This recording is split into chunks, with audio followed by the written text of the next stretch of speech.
तर्जमा करने का आसान तरीका यह है कि हमें किसी भी लैंग्वेज में आपने तर्जमा करना हो, देखें किसी को उर्दू नहीं आती और आपने उर्दू में एक जुमला लिख दें कि तर्जमा करें, तो अब उसे उर्दू नहीं आती तो वो क्या करेगा, वो तर्जमा को देखेगा ये क्या लफ्ज होता है डिक्शनरी में, और करें किसको कहते हैं।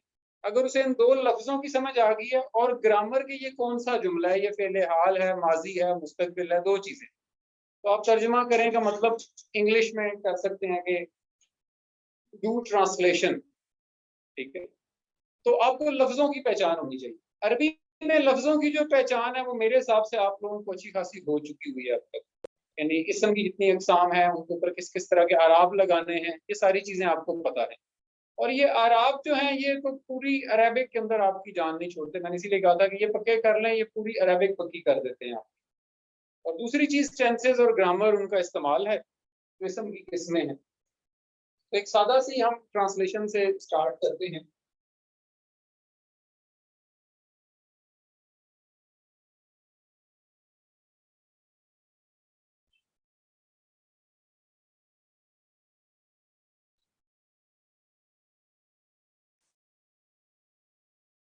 ये ऑनलाइन भी नजर आ रहा है ना जो मैंने लिखा है, कोई पढ़ के बताए मैंने क्या लिखा है।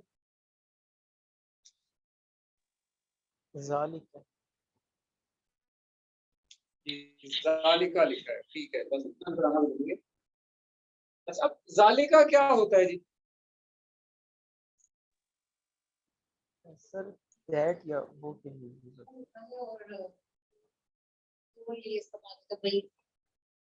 इशारा, ये तीन चीजें बताई गई हैं। ये इशारा है जालिका, मैं लिखता जाता हूँ। देन दूर के लिए इस्तेमाल होता है, बिल्कुल ठीक है। देन वाहिद के लिए इस्तेमाल होता है और मुजक्कर के लिए इस्तेमाल होता है। एक लफ्ज की जितनी भी मुमकिन पहचान थी वो आपको पहले ही पता है। अब जालिका का मतलब जो भी होगा ये किसी चीज की तरफ इशारा कर रहा है, नंबर वन। नंबर टू, जिस चीज की तरफ इशारा कर रहा है वो करीब नहीं है। जैसे हम इंग्लिश में दिस कहते हैं, this is a room, this is a laptop, तो that is sky, that is moon, that is car, जब कोई चीज दूर होती है तो ये दैट के मानों में इस्तेमाल होगा, बड़ा में से। देन जिस चीज की तरफ इशारा किया जा रहा है उसका एक होना जरूरी है, इट इज अ सिंगुलर, और देन उस एक का मुजक्कर होना जरूरी है। आप हैरान होंगे कि उर्दू में हम लिखते हैं वो, क्या आपको पता चलता है मुजक्कर है या मुन्नस है? यानी अरेबिक की यही डेप्थ है जो बाकी लैंग्वेजेस से थोड़ा सा एज ले जाती है, कि एक लफ्ज जो इशारा करने के लिए इस्तेमाल हो रहा है वो इतना से लफ्ज ने आपको बता दिया कि अब आगे जिसकी भी बात होगी वो एक होगा। उर्दू में वो के लिए एक होना भी जरूरी नहीं है, वो आ रहे हैं।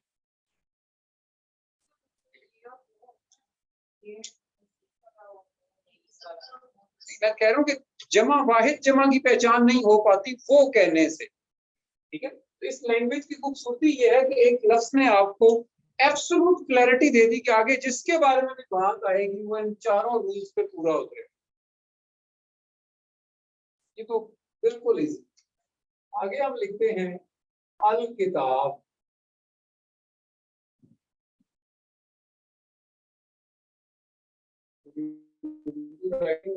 ऐसी है तो आजकल लिखने का हमें मौका ही नहीं।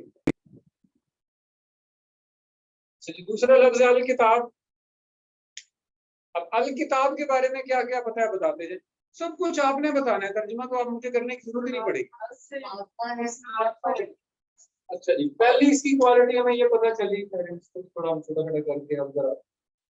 सबसे पहले तो ये मारिफा है, इसमें मारिफा, तो कैसे पता चला इसमें मारिफा है? किसी भी इसम से अलिफ हम लगा दिया जाए तो वो मारिफा हो जाता है। अच्छा, पहली चीज तो ये मारिफा है। दूसरा, हालत रफा में अभी वो हमें स्पेश से पता चला। ये आपको कैसे पता चला कि ये वाहिद है? मुज़क्कर है, वाहिद नहीं भी पता चल रहा। क्यों नहीं पता चल रहा वो भी बता दो। मुज़क्कर है और अभी वाहिद है या नहीं, इस पे भी हम बात नहीं कर रहे। क्यों नहीं है? क्योंकि वो वाहिद नहीं है। ये जब आप मारिफा लगा देते हैं ना, तो आप उसको सिंगुलर, जैसे कहते हैं ना कि आजकल मुआशरा बहुत खराब हो गया है, एक जुमला कहा जाता है। तो उस मुआशरे में हो सकता है 1000 इंसान रहते हैं, 100 घर हों, 2 कॉलोनीज हों, इट इज पॉसिबल। आप कहते हैं जी इंसान खसारे में, अल्लाह ताला कहता है इन्नल इंसान अल इंसान खसारे में। तो एक बंदा नहीं खसारे में, एवरीवन कैरिंग दैट क्वालिटी खसारे में, एवरीवन। जमा नहीं होता, लेकिन वो एक उसकी आपने सिफत निकाल ली जो जिस पर अप्लाई करते जाएंगे ना सब पर होती है। यानी है वाहिद ही, लेकिन यहाँ वाहिद इसकी नहीं कहा जाता। आप वो सिफत की शक्ल में आए, और वो सिफत जिस पे भी होगी ना, आप कहेंगे ये वैक्सीनेटेड है, तो अब जिस बंदे ने वैक्सीनेशन करा लिया सब पर वो रूल अप्लाई हो जाए। अल नॉर्मली इस माने में इस्तेमाल होता है। अच्छा जी, ज़ालिका हमने कहा ये चारों कानून है इसके। अल किताब मारिफा के लिए वाहिद या जमा होना जरूरी है, सिफत होना जरूरी है। मारिफा कहते ही उसका जिसने आपने सिफत निकाल ली। अच्छा, इसको उर्दू में पता है क्या कहते हैं? इसका कुछ तो आपको, अगर आप ऑनलाइन सेशंस लेंगे ना रैपिड ग्रामर, वो कहते हैं वजह शोहरत। बड़ा अच्छा लफ्ज उर्दू में बना लिया हो। क्या मारिफा जब लग जाए ना, तो समझ लो उस चीज की वजह शोहरत पे बात होती है, वह चीज पे बात नहीं होती। तो ये इस तरह से भी है ना कि जैसे एक किताब है कुरान, तो वो तो जगह जगह में है, किताब तो एक है, लेकिन उसकी क्वांटिटी बहुत ज्यादा है, तो इस लिहाज से वो जमा भी हो गई। अब उस देखिए जिस चीज पर अल किताब की सिफत लग जाएगी ना, जो कि अभी हमें नहीं बताएगी, अभी तक तो हमने सिर्फ 2 लफ्ज पढ़े हैं, ठीक है। जालिका को देखा वो ये था, अल किताब को देखा वो ये था, 2 चीजें हमने देखी। अब इन दोनों लफ्जों को मिला दें तो क्या बनता है? कौन सा मुरक्कब? मुरक्कब इशारी। इशारा मुशारुन अलैह, याद है मुरक्कबात आप लोगों ने पढ़े हुए। तो जब मुरक्कब इशारी आता है, तो आप अब लफ्जों को नहीं देखते, फिर इंडिविजुअल लफ्ज इंपॉर्टेंट नहीं रह जाता। पहले हमने क्या किया, हमने वैसे ही लफ्ज लिखे, लेकिन अब हमें पता चला कि भाई ये दोनों जब हम मिलाते हैं, ये यहाँ पर,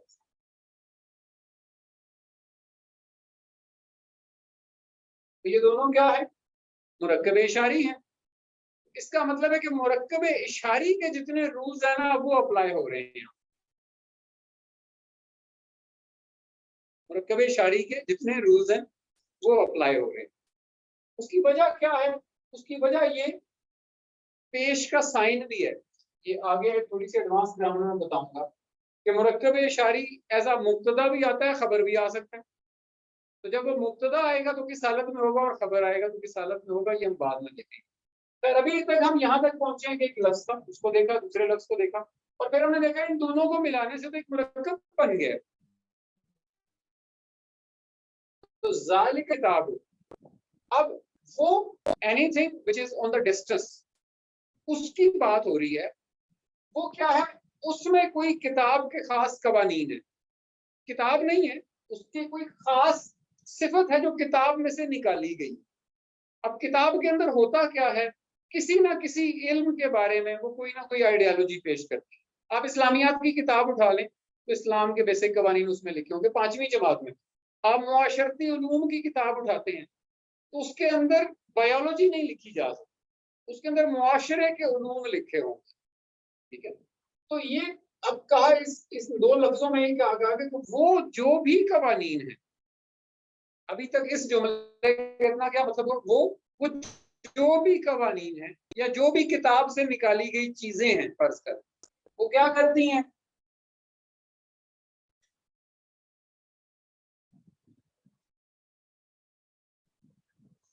आपने जागते रहना है आज, याद रखना, बाकी काम है।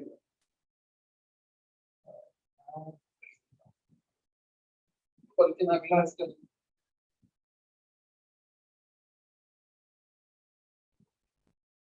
लिख देता हूँ ताकि वो दोनों इकट्ठे आ जाए।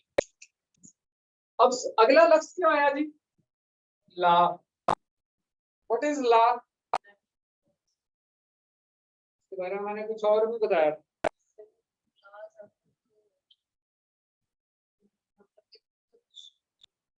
पॉसिबिलिटी को कुछ और रह नहीं जाता। इसका नाम क्या होता है? मैं इसलिए चाह रहा हूँ सारी ग्रामर भी साथ ही रिवाइज हो जाए, जितनी आप लोगों ने पढ़ी है और थोड़ी सी हम आगे भी ले। नफी होता है लेकिन इसका एक नाम है इस्लाह का, लाए नफी जिन्स इसको कहते हैं। लाए नफी जिन्स ऐसे ला को कहते हैं जो हर जिन्स की नफी करते, हर पॉसिबिलिटी का खात्मा करते। इसको अरबिक में लाए नफी जिन्स कहते हैं। हर तरह की जी हाँ नहीं है, लेकिन देखे ना, आप कहते हैं कि जनाब आपको आप चाय पियेंगे, आप कहते हैं नहीं, तो दैट डज नॉट मीन कि आप कुछ और नहीं पियेंगे। लेकिन अगर आपको पूछा जाए आप चाय पियेंगे और आप जवाब दें नहीं जी मैं कुछ नहीं पीऊंगा, ये जो आपने जुमला कहा ना, ये है लाए नफी जिन्स। अब जो बात होने जा रही है ना, उसकी कोई भी एक्सेप्शन नहीं निकाली जा सकती। कहने का मतलब ये है लाए नफी जिन्स। रैब आपको नहीं आती है रैबिक, आप सिंपली डिक्शनरी खोलें, रैब किसे कहते हैं? शक, आमतौर पर जिसे कहते हैं। और शक की बहुत सारी किस्में होती हैं। एक शक होता है कि आपको किसी बंदे पे शक है कि वो कोई हेरा फेरी कर रहा है, ये भी तो शक की एक शक्ल होती है। दफ्तर में कोई बंदा है, वो कोई घपला कर रहा है, वो कोई अनफेयर मीन्स यूज कर रहा है, ये भी एक शक है। एक हमारी एजेंसीज को शक होता है कि जो फलां बंदा है ना, ये शायद हमारी दुश्मन कंट्री से आया हुआ, ये भी शक की एक शक्ल है। एक आपको शक होता है कि जनाब आपका फलां रिश्तेदार है या दोस्त है, वो आपके खिलाफ कोई फलां चाल चल रहा है, ये भी शक की एक शक्ल है। चलिए शक की शक्लें कभी आप देखें। एक आपको शक होता है कि ये जो बात कह रहा है ना बंदा, तो चाहे ये कसम उठा के भी कह रहा है, लेकिन ये इसको मुझे ना जरा चेक करने की जरूरत है कि क्या ये सच बोल रहा है कि नहीं बोल रहा है। जब आप किसी बंदे की बात को परखना चाहते हैं, उसके लिए जो डिक्शनरी में लफ्ज मिलेगा वो शक है। अरबिक में शक करने के लिए जन भी मौजूद है।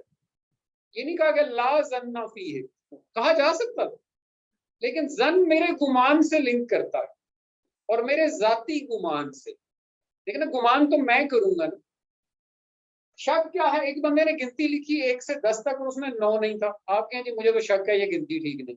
इसका मतलब है कि अब आप किसी सही गिनती से इसको टैली करेंगे और आप बताएंगे कि ये गिनती ठीक है या नहीं। तो ये जो इस तरह का डॉक्यूमेंटेड प्रूफ होता है किसी चीज का, उसके लिए रैब का लफ्ज आता है मोस्टली। तो चूंकि किसी किताबत की बात हो रही थी, किसी कवानीन की बात हो रही थी, तो बड़ा लॉजिकल लफ्ज लाएगा रैबा।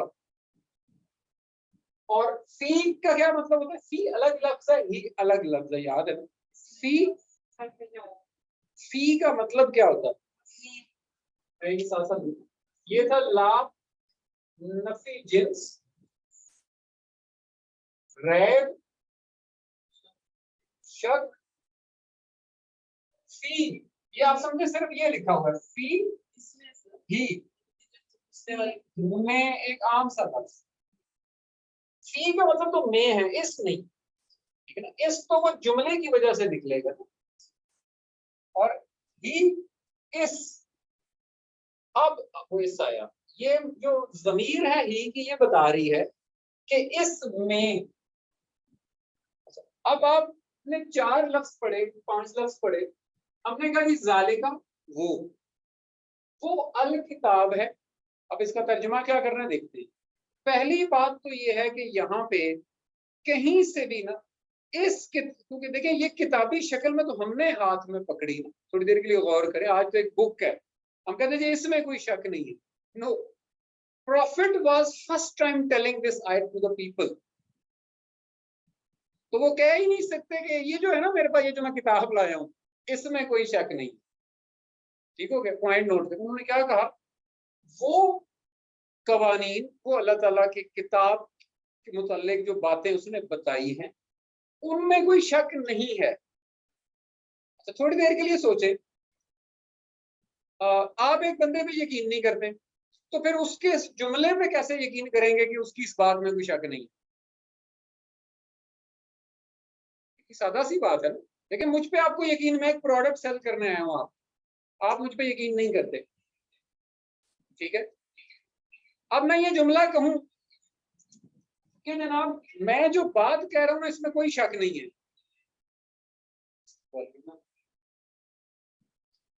तो इस जुमले की कोई वैल्यू है? यानी आप सोचे ना, आप सर सेल्स में आप देखें एक बंदे पे आपको यकीन ही नहीं है, वो आपको कह रहा है जनाब ये 1 रुपए का मिलेगा, इस बात में कोई शक नहीं है।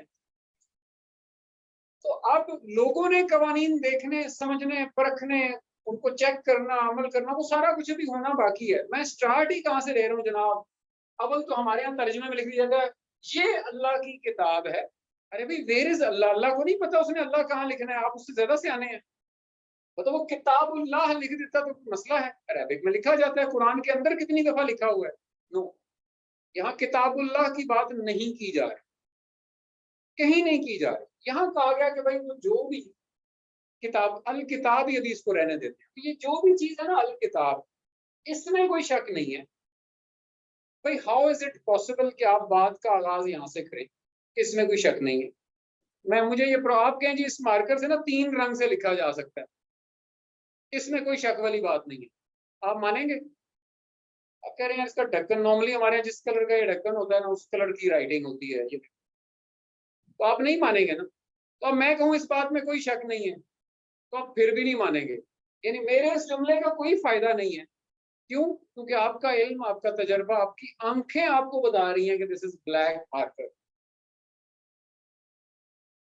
और ये बड़ा अलमिया है हमारे साथ। आप अभी देखिएगा घर जाके कुरानों के साथ यही लिखा होता है कि जनाब ये मुख्तलिफ तराजे मिलेंगे, ये कुरान है जिसमें कोई शक नहीं है, ये अल्लाह की किताब है जिसमें कोई शक नहीं है। तो हाउ कम यू से कि इसमें शक नहीं है? अच्छा पहले तो बताएं कि कहा किसने है किसमें शक है? ये जवाब तो तब दिया जाता है जब कोई कहे नहीं मुझे तुम्हारी बात में शक है, तो आप प्रूव करने के लिए ऐसा जुमला बताएंगे जिसमें शक है। यानी मैं बता रहा हूँ कि मैं किस किस एस्पेक्ट से देखता हूँ इन अल्फाज को तर्जुमा लिखने से पहले। तो अभी मैंने तर्जुमा नहीं लिखा, ना हम तर्जुमे तक पहुंचे हैं। अभी तो हम एनालिसिस कर रहे हैं कि अगर सिर्फ लफ्जी मतलब भी लिख दिया जाए ना तो ये आयत जस्टिफाई नहीं होगी। वजह क्या है? ये आयत इतनी ना लिख के यहाँ पे आप देखिएगा, आप अक्सर उसको मुसहफ कहते हैं, जो आपके घरों में कुरान होता है उस मुसहफ में ना एक 3 डॉट्स डाल देते हैं। ये वो इख्तलाफात हैं जो हिस्ट्री में लिखे गए हैं कि अरबों के बीच में आ गए थे कि कहाँ नुक्ता आएगा, कहाँ सक्ता आएगा, कहाँ ला आएगा, कहाँ कफ आएगा, कहाँ नहीं आएगा। ये वो इख्तलाफात हुए और इन्होंने अपनी मर्जी पूरी आयत सारे मकाते पे फिक्र ने यहाँ एंड की है, यहाँ नहीं एंड की। जिधर से मर्जी आप उठा लें मुसहफ, वो सबसे पुराना जो 1300 साल पुराना कुरान रशिया के म्यूजियम में पड़ा हुआ है, आज गूगल भी उसका आपको इमेज दिखा दे, तो वहां से भी देखेंगे तो क्या लिखा होता है।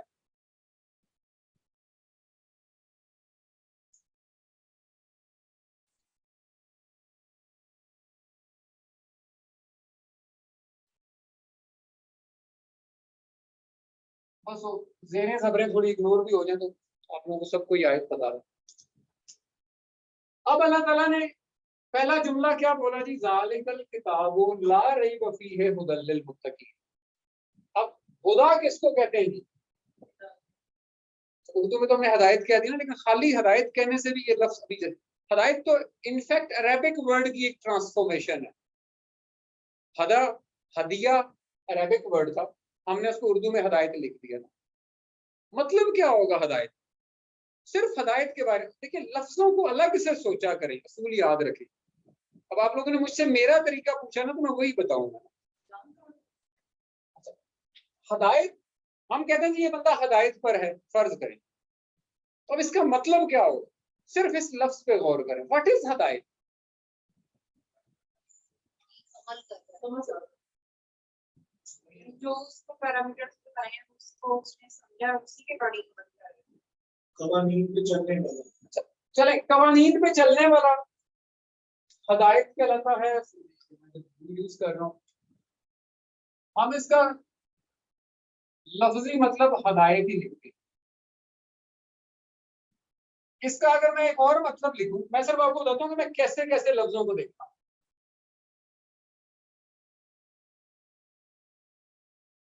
गुमराही से बचने वाला, यानी लफ्ज हदायत का मतलब ही ये होगा ना कि गुमराही से बच गया, दूसरा एग्जैक्टली। अगर हम इसके बारे में कहें, जो बंदा हदायत पर आ गया था और गुमराही से बच गया था, फिर हुआ क्या उस बंदे को? What happens to him or her? उसकी जिंदगी बेहतर हो जाती है।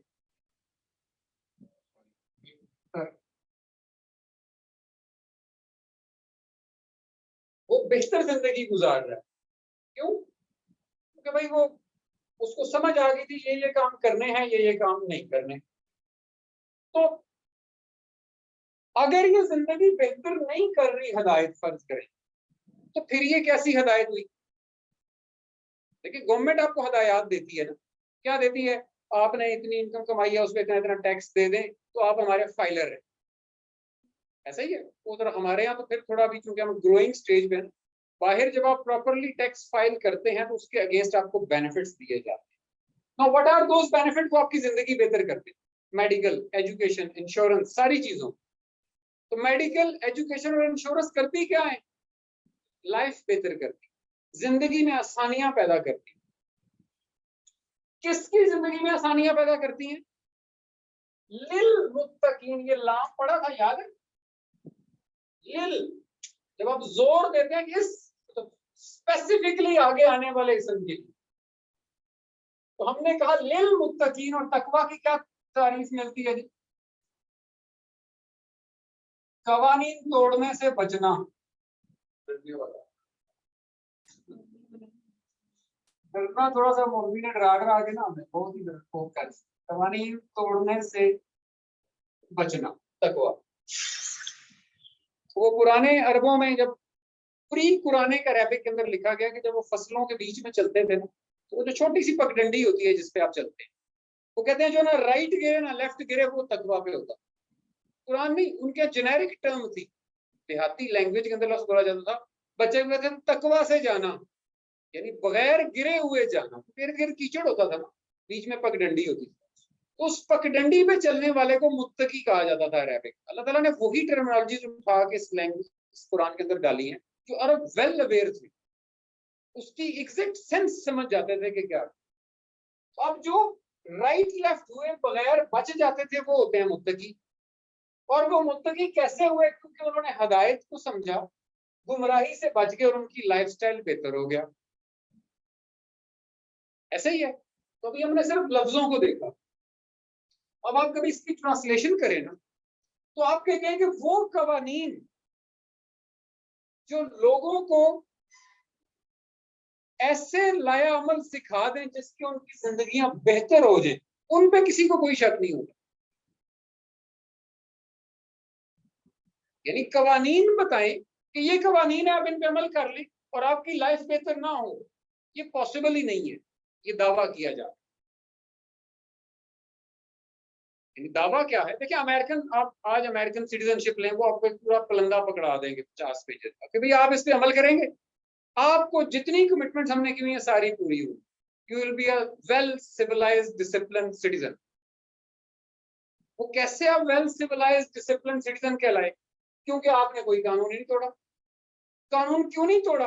क्योंकि आप हदायत पर थे, आपको पता था कि मैंने ये काम नहीं करने, ये करने हैं। तो जब आपने डोंट्स को अवॉइड कर लिया और डूस पे अमल कर लिया, तो आपकी लाइफ बेहतर हो गई।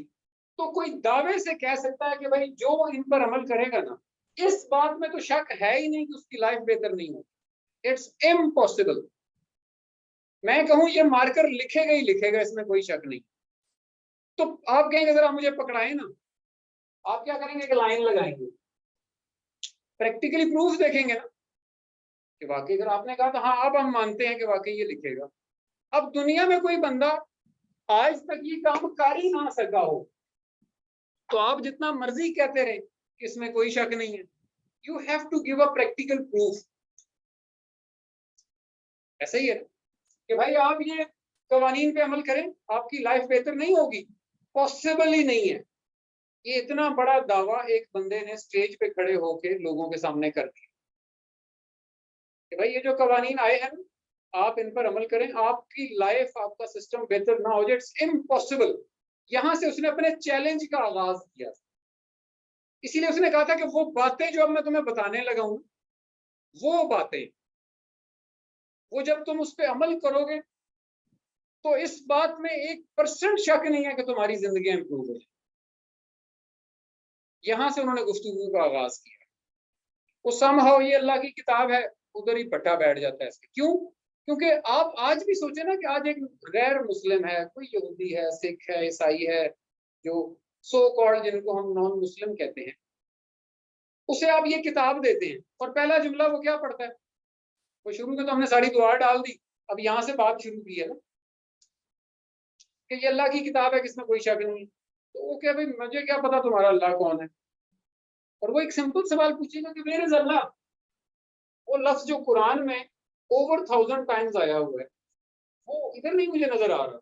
ये इधर लिखते हुए कोई मसला था उसको? तो आपके पास कोई बंदा बिजनेस की बात करने है, आप उसे कहें यार ये बातें करो, आई गारंटी यू तुम सक्सीड कर जाओगे, और करेंगे, आई गारंटी यू के करेंगे।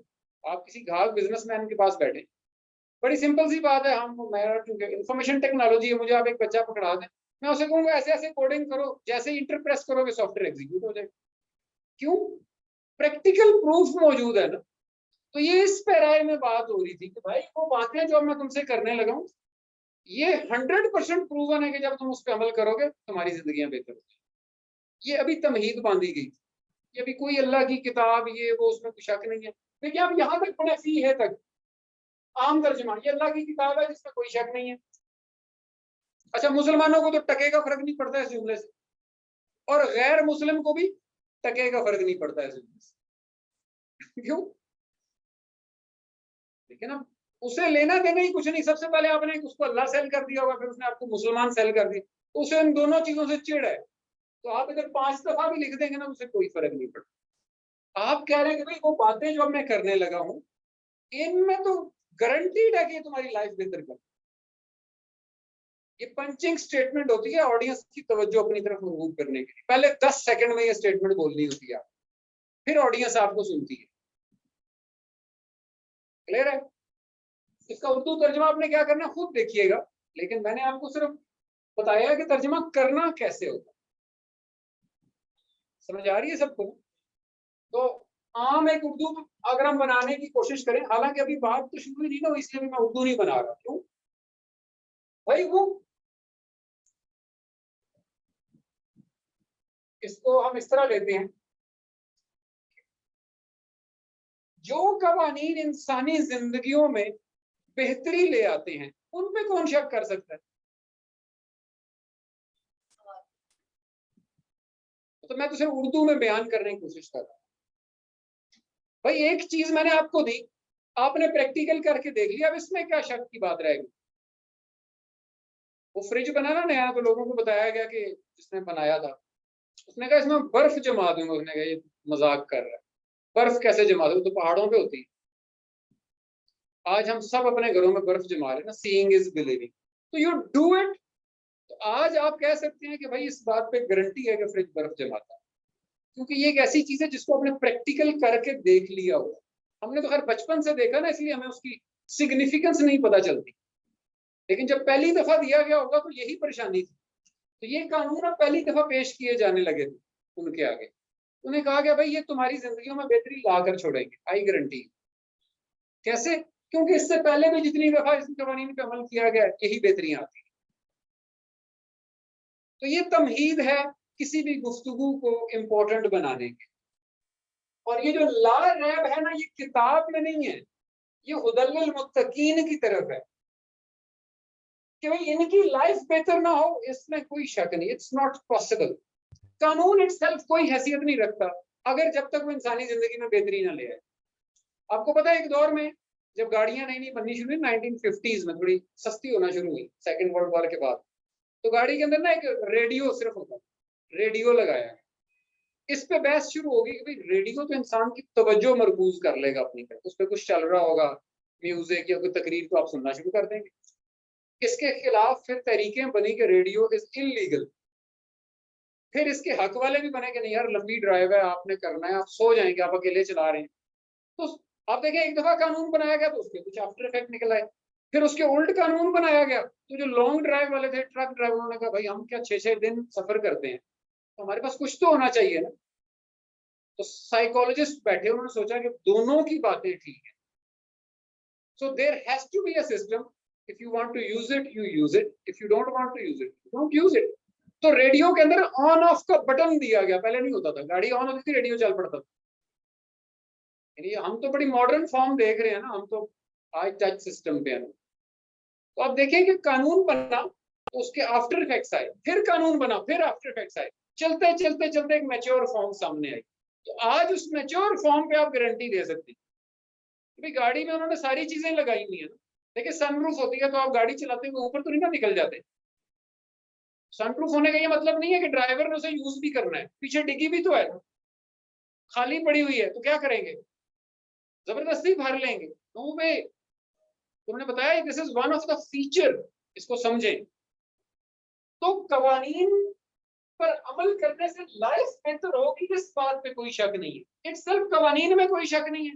भाई कवानीन तो भी मुझे देना, अब मैं अगर उनको देखूं करते क्या है, पॉइंट समझ रहे हैं ना? तो गारंटी इस बात की दी जा रही थी कि जो बात अब होने जा रही है ना, ये तुम्हारी जिंदगियां बेहतर करके छोड़ी। दिस इज गारंटी, इसमें कोई शक नहीं। कहा यह जा रहा, इसमें शक की गुंजाइश ही नहीं है। ये दावा है यहाँ लाए नफी जिन्स के साथ, इसमें शक की गुंजाइश ही नहीं है कि जो लोग इन कवानीन को तोड़ने से बचेंगे उनकी जिंदगियां इंप्रूव होंगी। इत्तेफाक ये है कि जिन लोगों के पास ये कवानीन, आज उन्हीं की जिंदगियां अबतर तरीन हो चुकी हैं। आप रैंकिंग चेक करते हैं तो सबसे नीचे से हम लोग शुरू होते हैं, बदतरीन हाल में जिंदगी गुजारते हैं। इसमें ये कैसे पता चलेगा कि ला रहा है वो मुतल्लिल मुत्तकीन के लिए? ठीक है, ये एक पूरा जुमला है, इसको उर्दू में लिखे। इसमें कहीं को फुल स्टॉप नहीं है, कहीं को कॉमा नहीं है, कुछ नहीं है। तो आपने सारे लफ्जों को एडजस्ट करना है। तो हमने देखिए, फिर सबसे मुश्किल काम उसको जहन से निकालना होता है जो हमारे जहनों में है। हमने इसको दो आयतें समझा हुआ, वो अल्लाह, वो कुरान है जिसमें कोई शक नहीं है, फुल स्टॉप, हदायत देता है मुत्तकियों को। तो मैं तो उधर ही रख दूंगा भाई, क्योंकि आपने जो तकवे के लिए मुझे रात को 2:30 बजे उठा के काम करवाना है मुझसे, तो मेरे से नहीं होने वाला। मुत्तकी की आपने मुझे इतनी लंबी एक लिस्ट पकड़ा दी है, जब तक मैं उस पर अमल नहीं करूंगा, मुत्तकी नहीं होऊंगा। तो मुझे तो ये हदायत दी से ये सबसे पहले हुदल लिल मुत्तकीन, ये जो हदायत है, तो ये हदायत कहां से लेगा? अल किताब से, कि जो किताब की बातें बताई जा रही हैं उसकी हदायत पर अमल करने से इन लोगों की जिंदगियां बेहतर होती हैं। उसकी हदायत पर अमल करने से। हिदायत के लिए किताब का बड़े सिस्टम पूरा लिखा हो। अभी देखिएगा ये कैसे प्रूव होती है आगे। मैंने सिर्फ स्टार्ट किया। सर क्वेश्चन है एक। सर जी, सर एक क्वेश्चन है, आवाज आ रही है? हटाएगी आ रही है जी। सर आपने कहा कि इसके दो पार्ट्स हैं, एक तो ये है कि ज़ालिकल किताब, दूसरा ये ला रैबा फीही लिल मुत्तकीन, हुदल लिल मुत्तकीन। यानी ये जो ला रैबा है ना, ये ला रैबा फी है, ये लिल मुत्तकीन के लिए। तो सर इसके अंदर जो लिल का लफ्ज है, सिर्फ लिल का लफ्ज, उसका मतलब क्या? कि जो बात होने लगी है वो हो कर रहेगी, उसी के लिए। जब आप किसी चीज पर जोर देते हैं ना आगे आने वाली, कि ये हदायत सिर्फ इसके लिए होने वाली है। देखिए, अगर ये किताब सीने से लगाने से हदायत होती, या सर पे रखने से हदायत होती, या कमरे में रखने से बरकत व हदायत हो रही होती, तो फिर तो किताब यहाँ जुमला एंड कर देना चाहिए था। कहा गया ये रहनुमाई प्रोवाइड करेगी उनको जो इसके अंदर लिखे हुए कवानीन में ऐसे चलेंगे जैसे दो फसलों के दरमियान पगडंडी पे एक इंसान चलता है। अभी जरा मेरे साथ रही, देखें जरा ये कैसे रंग बदलती है। क्योंकि ये तो पूरे, ये मैंने इसलिए यहाँ से स्टार्ट लिया है कि ये मौजू चेंज नहीं होना अभी। बाकी कुरान में कहीं से आप लेना छोटी सूरतों के अलावा, तो मौजू बदल जाता है अगली आयत में। यहाँ भी मौजू बदलना नहीं है, अभी तो इस मौजू की तबलीग शुरू हुई। अब कहा गया अल्लाह जीना, ये क्या होता है जी?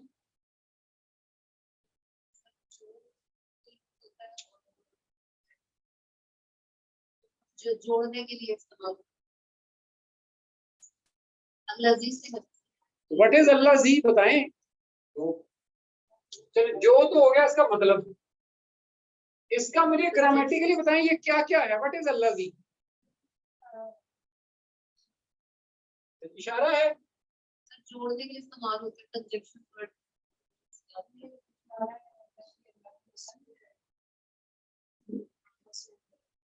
इसमें मौसूल,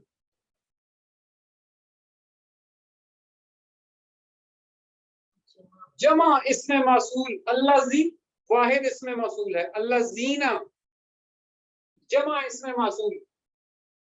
और अलिफ लाम क्यों लगा हुआ है?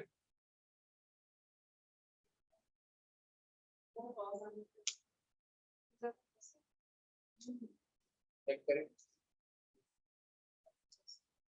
कोई लोग आएंगे ना जो उसके फॉलो करते हैं वो तो इशारा किया जा रहा है।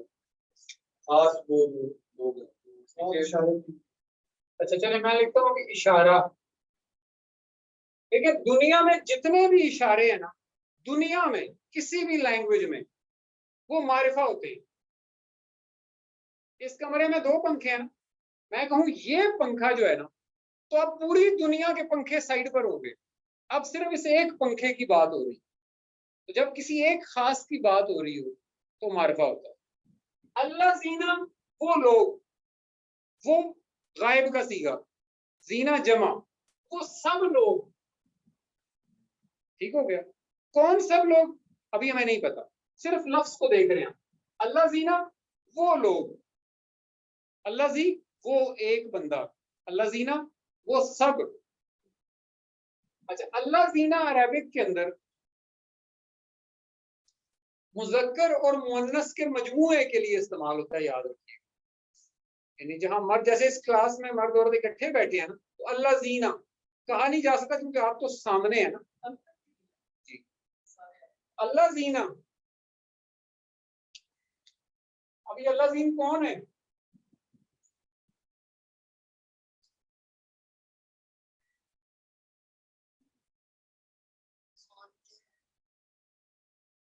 युमिनून। अच्छा जी युमिनून क्या होता है? मानने वाले। अभी मैंने फेल नहीं पढ़ाया आपको, लेकिन फेल जब मैं पढ़ाऊंगा ना आगे नेक्स्ट इंशाल्लाह तो पता चलेगा कि जो या आया है ये सिर्फ फेले मुजारे की तरफ इशारा करता है, जो कर रहे हैं या करेंगे, यानी माजी नहीं है। अब ये हिस्टोरिकल बात नहीं हो रही। यानी अरबिक में 2 टेंस हैं, माजी और मुजारे। अल्लाह जीना योमिनूना वो सब लोग जो ये काम कर रहे हैं या करते रहेंगे जब तक करते रहेंगे, उन सब के लिए कोई बात होने लगी। अल्लाह जीना योमिनूना। अब मिनूना क्या हुआ? फेल है, इसका मतलब क्या हुआ? अच्छा जी मान लेना। अभी मैंने मिसाल दी कि ये मार्कर जो है ये लिखता है, कैसे आप मान लेंगे? एक तरीका ये मुझ पे मान लें, घर जाए ना चले, तो 50% बात ठीक निकली ना। 50% चांसेस हैं ये ना चले। 100% कैसे? अभी इसकी लाइन लगा के देख लेते हैं लिखता है कि नहीं लिखता। लंबी लाइन लगा के देख लेंगे, पता चल जाएगा कि बीच में इंक मिसिंग तो नहीं है, जैसे अक्सर होता है थोड़ी सी स्याही डाली होती है। तो अब आपको प्रूव हो गया ये मार्कर लिखता है। अल्लाह ताला कहता है जब तक किसी चीज पर तहकीक ना कर लेना उसको मानना मत, ये कुरान का है। जब तक किसी चीज पे तहकीक मत करो उसे मानना मत, रूल बताया। तो अल्लाह जीना योमिनूना वो मान लेते हैं। कैसे मानते हैं? आगे क्या लिखा गया अभी देखिएगा जरा, आगे हसद होता क्या है।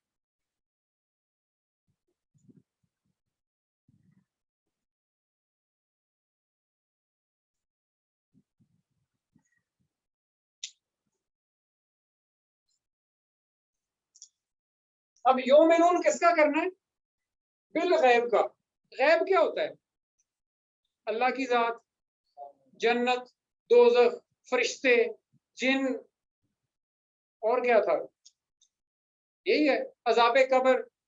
यानी anything which you haven't seen and you can not see is गैब। ऐसा ही हमें यही बताया गया। तो योमिनूना क्या है?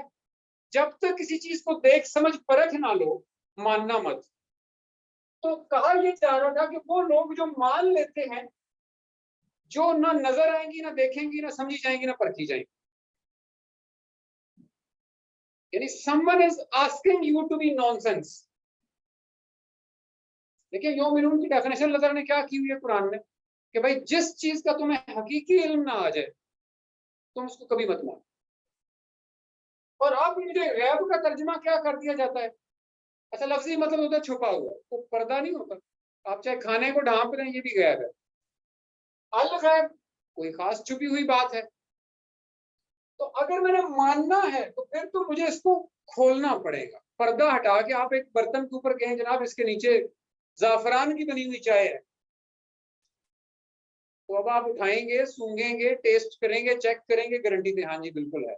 खाली कपड़ा ऊपर दे के तो अभी तो सिर्फ एक जुमला है, हकीकी नहीं है। बिल्कुल ऐसे जैसे मार्कर जी, अक्सर हमें शुरू में लोग सड़कों पे चीजें भेज जाते थे, घर जाके वो काम ही नहीं करती थी, तो इंसानों ने लर्न किया कि वहीं टेस्ट कर लो। अब आप थोड़ी देर की सोचें, यौमिनूना की स्टेजेस देखें। सबसे पहले आप जानते हैं, आपको पता चलता है कि कोई चीज है दुनिया में, जानना। फिर आप क्या करते हैं? परखना। जरा इसको चेक तो करें ना, है क्या ये। परखने के बाद समझना। और जब आपको पता चला कि फ्रिज वाकई बर्फ बनाता है, तो पूरी गारंटी से आप कहते हैं हाँ जी फ्रिज बर्फ बनाता है। पहली जो जनरेशन थी जिन्होंने फ्रिज रिसीव किया था, उनके लिए बड़ा मुश्किल था ये जुमला। वो कहता था मैं तुम्हें घर ले चलता हूँ, दिखाता हूँ कि ये बनाता है। अब आप सोचते हैं यौमिनून तो एक लफ्ज है ना, और ये कुरान ने सारी स्टेजेस के अलावा भी स्टेजेस लिखी हैं। अभी तो मैं उस लफ्ज की उतनी डेप्थ में नहीं जा रहा कि यौमिनून कहा किसको गया है, लेकिन एक आम फहम में कोई भी चीज। लेकिन अब थोड़ी देर के लिए सोचिए, ये सामने पंखा है, मैं कहूँ जी इसमें से एसी से ज्यादा ठंडी हवा आएगी। आपको हैरान कौन बात करूँ ना, क्योंकि पंखे से हवा तो आएगी आएगी। तो अब आप नहीं मानेंगे। कब मानेंगे?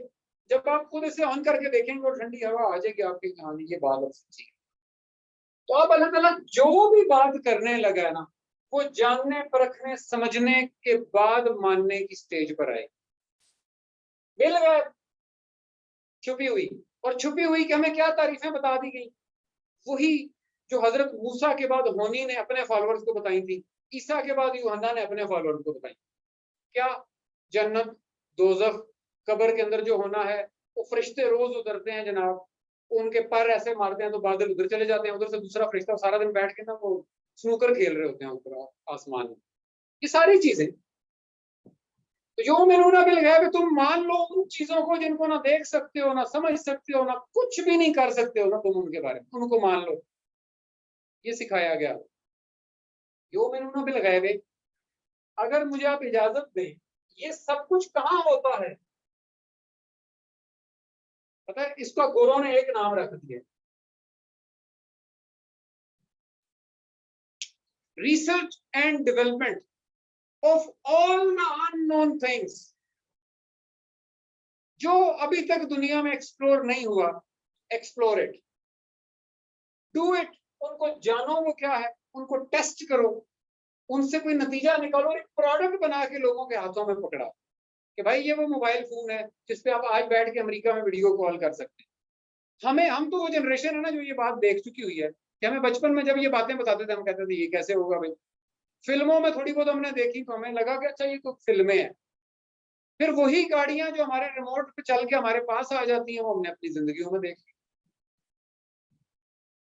देखे ना, वो नाइट राइडर के कॉन्सेप्ट से लेकर नाइट राइडर पे बैठने तक हम ही जनरेशन है जो वो सारे काम कर रही है। तो ये सारे काम है रिसर्च एंड डेवलपमेंट में, ये सारे लेबोरेटरीज में होते हैं भाई। तो लेबोरेटरी में होता क्या है, जो आपको नहीं पता होता ना उसी पे रिसर्च करते हैं, ये जो पता है उस पर रिसर्च करनी है। यानी रिसर्च एंड डेवलपमेंट का एंड रिजल्ट क्या होता है? इन्वेंशन। एक प्रोडक्ट बनती है और आपके हाथ में आ जाती है। अभी वो जो 5G के ऊपर जो होम गैजेट्स के कॉन्सेप्ट है, कभी आप वो वीडियो देखें, वो औरत घर से निकली है, उसको उसके ओवन ने कॉल की है, वीडियो है ना, गाड़ी में कॉल रिसीव करती है तो ओवन इलेक्ट्रॉनिक वॉइस में कह रहा है कि आपने मुझे 15 मिनट का टाइमर लगाया है, लेकिन जीपीएस लोकेशन बता रही है कि आप तो दूर चली गई हैं। तो अब मैंने 15 मिनट बाद ऑफ करूं या चलाए रखूं? ये आर्टिफिशियल इंटेलिजेंस यही कह रही है ना आज हमें, जो दिखा रही है। तो ये किसी ने बैठ के लेबोरेटरी में इस पर दिन रात एक किए, फिर एक प्रोडक्ट सामने आई है। अभी ये जैसे जैसे इसकी प्रोडक्शन बढ़ेगी, ये सस्ती होकर हमारे घरों तक पहुंच जानी है चीजें। तो जो रिसर्च एंड डेवलपमेंट करते हैं, जो अभी तक सामने नहीं आ सका उस पर,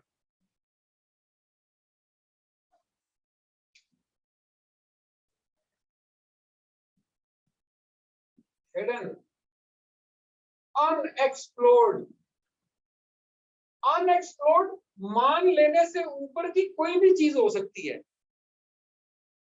यानी आपको पता है कोई चीज है, लेकिन आप अभी तक उसको परख नहीं पाए। इसकी सबसे बड़ी मिसाल सूरज है। साइंसदानों को पता है, अब मेरा ख्याल 1.5-2 लाख तो क्या होता है मुरब्बा मील दूर रह गए हैं बस उससे। पहले उसके करीब जाते थे, वो मेल्ट होना शुरू हो जाती, फिर नई चीज बनाते थे, फिर जाते थे, चलते चलते चलते ना अब उनका 1 दिन से कम का सफर रह गया। किसी दिन वो लैंड भी करेंगे, ऑब्वियसली कर लेंगे, उन्हीं का काम है। हम टीवी पे बैठ के तालियां बजाएंगे, वो इंसान ने अब चांद और सूरज पे कदम रखा।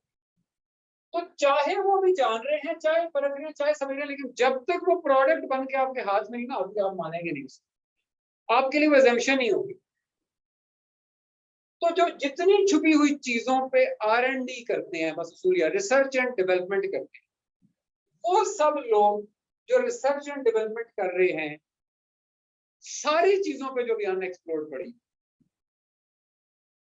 पहला, अभी तक अल्लाह ताला का कहीं जिक्र नहीं आया भाई, जरा रसूल याद रखिए कि मेरे नबी ने भी तो तमहीद बांधी है ना, सारे सरदारों को, सियानों को बिठा के उनको बताया कि आओ मैं तुम्हें कुछ ऐसी बातें बताता हूँ जो तुम्हारी लाइफ इंप्रूव कर दी।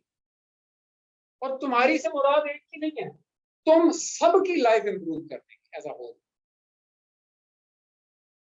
किनकी लाइफ इंप्रूव करेंगी? वो लोग जो रिसर्च एंड डेवलपमेंट में लगे रहते हैं, दिन रात एक्सप्लोर कर रहे हैं नई से नई चीज।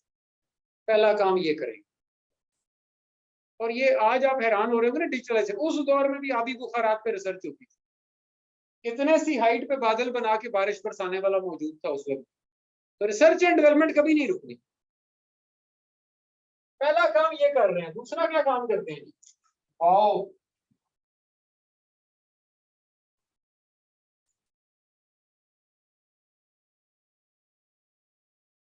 या क्यों आया? अभी बताया था।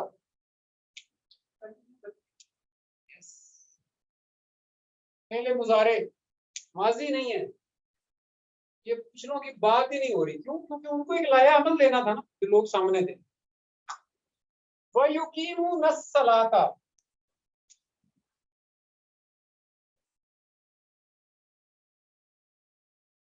जैसे भी लिखते हैं।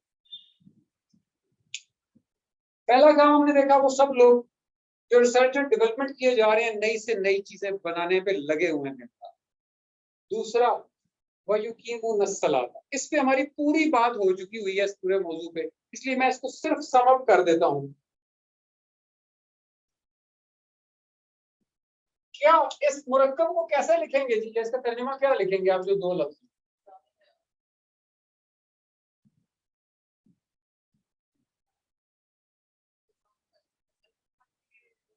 अल्लाह तो कहीं है ही नहीं अभी तक भाई। अगर अल्लाह ने अपना नाम नहीं लिखा तो मैं उसका क्यों लिखूंगा?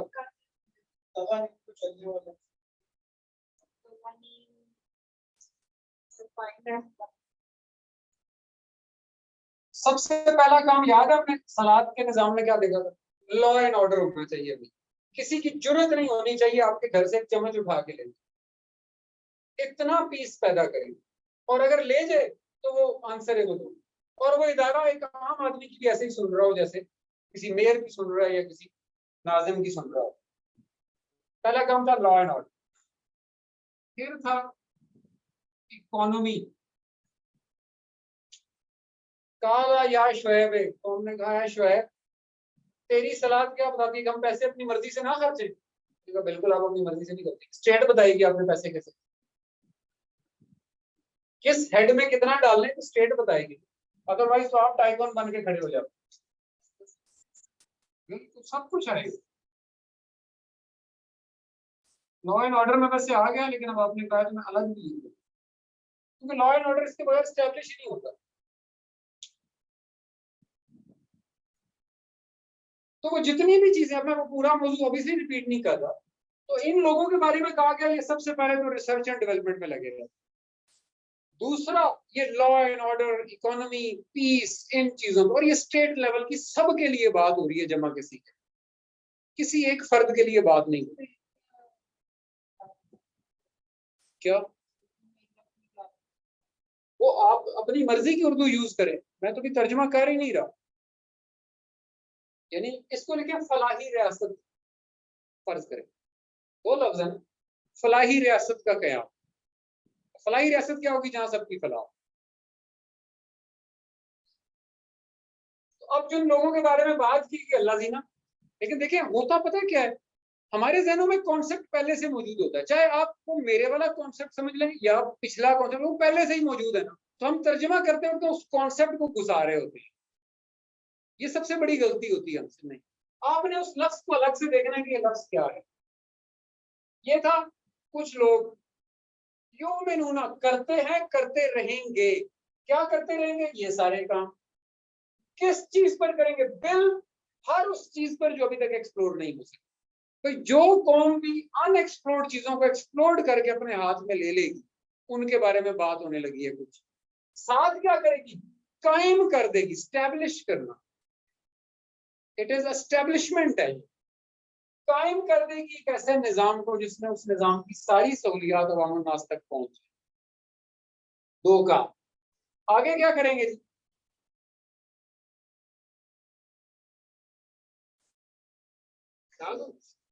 लिख रहे हैं ना, जिन लोगों ने लिखना है।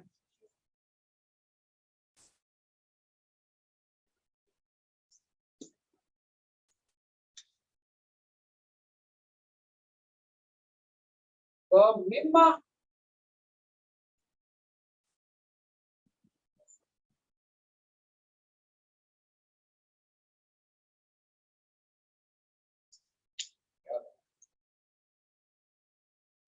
वाओ और मिम्मा, माँ क्या होता है यहाँ पे? माँ, तो माँ की सारी टाइप्स आपने जो की सेंस में इस्तेमाल। मिम्मा जो भी, मिम्मा जोर दे दिया गया, जो भी रज़क ना हो। रज़क जिंदगी गुजारने के, इसका असल तर्जुमा होता था पहली हिचकी से लेकर आखिरी हिचकी तक का जो टाइम है ना, उस दौरान जो कुछ चाहिए। अब आप सोचिए जिंदगी में क्या कुछ चाहिए होता है? सब कुछ चाहिए होता है। बड़ी सिंपल सी बात है, रोटी, कपड़ा, मकान, नौकरी, पैसे, औलाद, दोस्त यार, मोहल्ला, रिश्तेदार, शादी, गमी, ये पूरी एक लाइफ है ना। जो पैदा होने से लेकर मरने तक जो भी फैसिलिटीज चाहिए थी, इन सबको वमिम्मा रज़क़ना, और जो कुछ इनको अपनी लाइफ स्टाइल के अंदर मिला हुआ है, जो कुछ।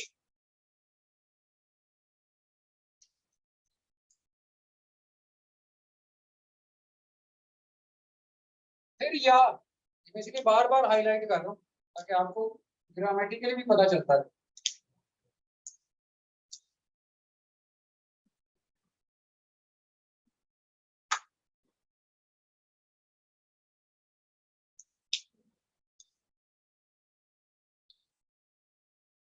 ये तो इसका तो इतना गलत तर्जुमा, मतलब इतना पूरा मौजू करवाऊंगा, अभी मैं सिर्फ इतना बता।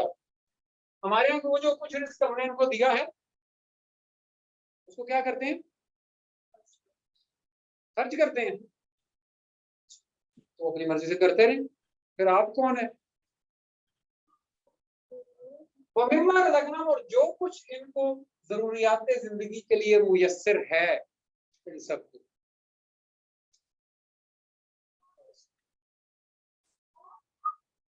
देखिए ये लफ्ज इतना सा रज़क़,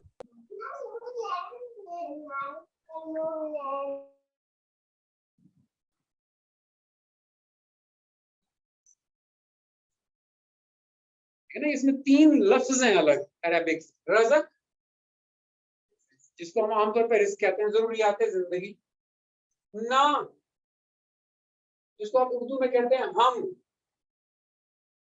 जमा का सीगा आया ना। रज़क जरूरियात जिंदगी लिखते हैं, इसको लिखते हैं जो। इधर जो होम था, उन सब को उर्दू बनेगी उन सब को।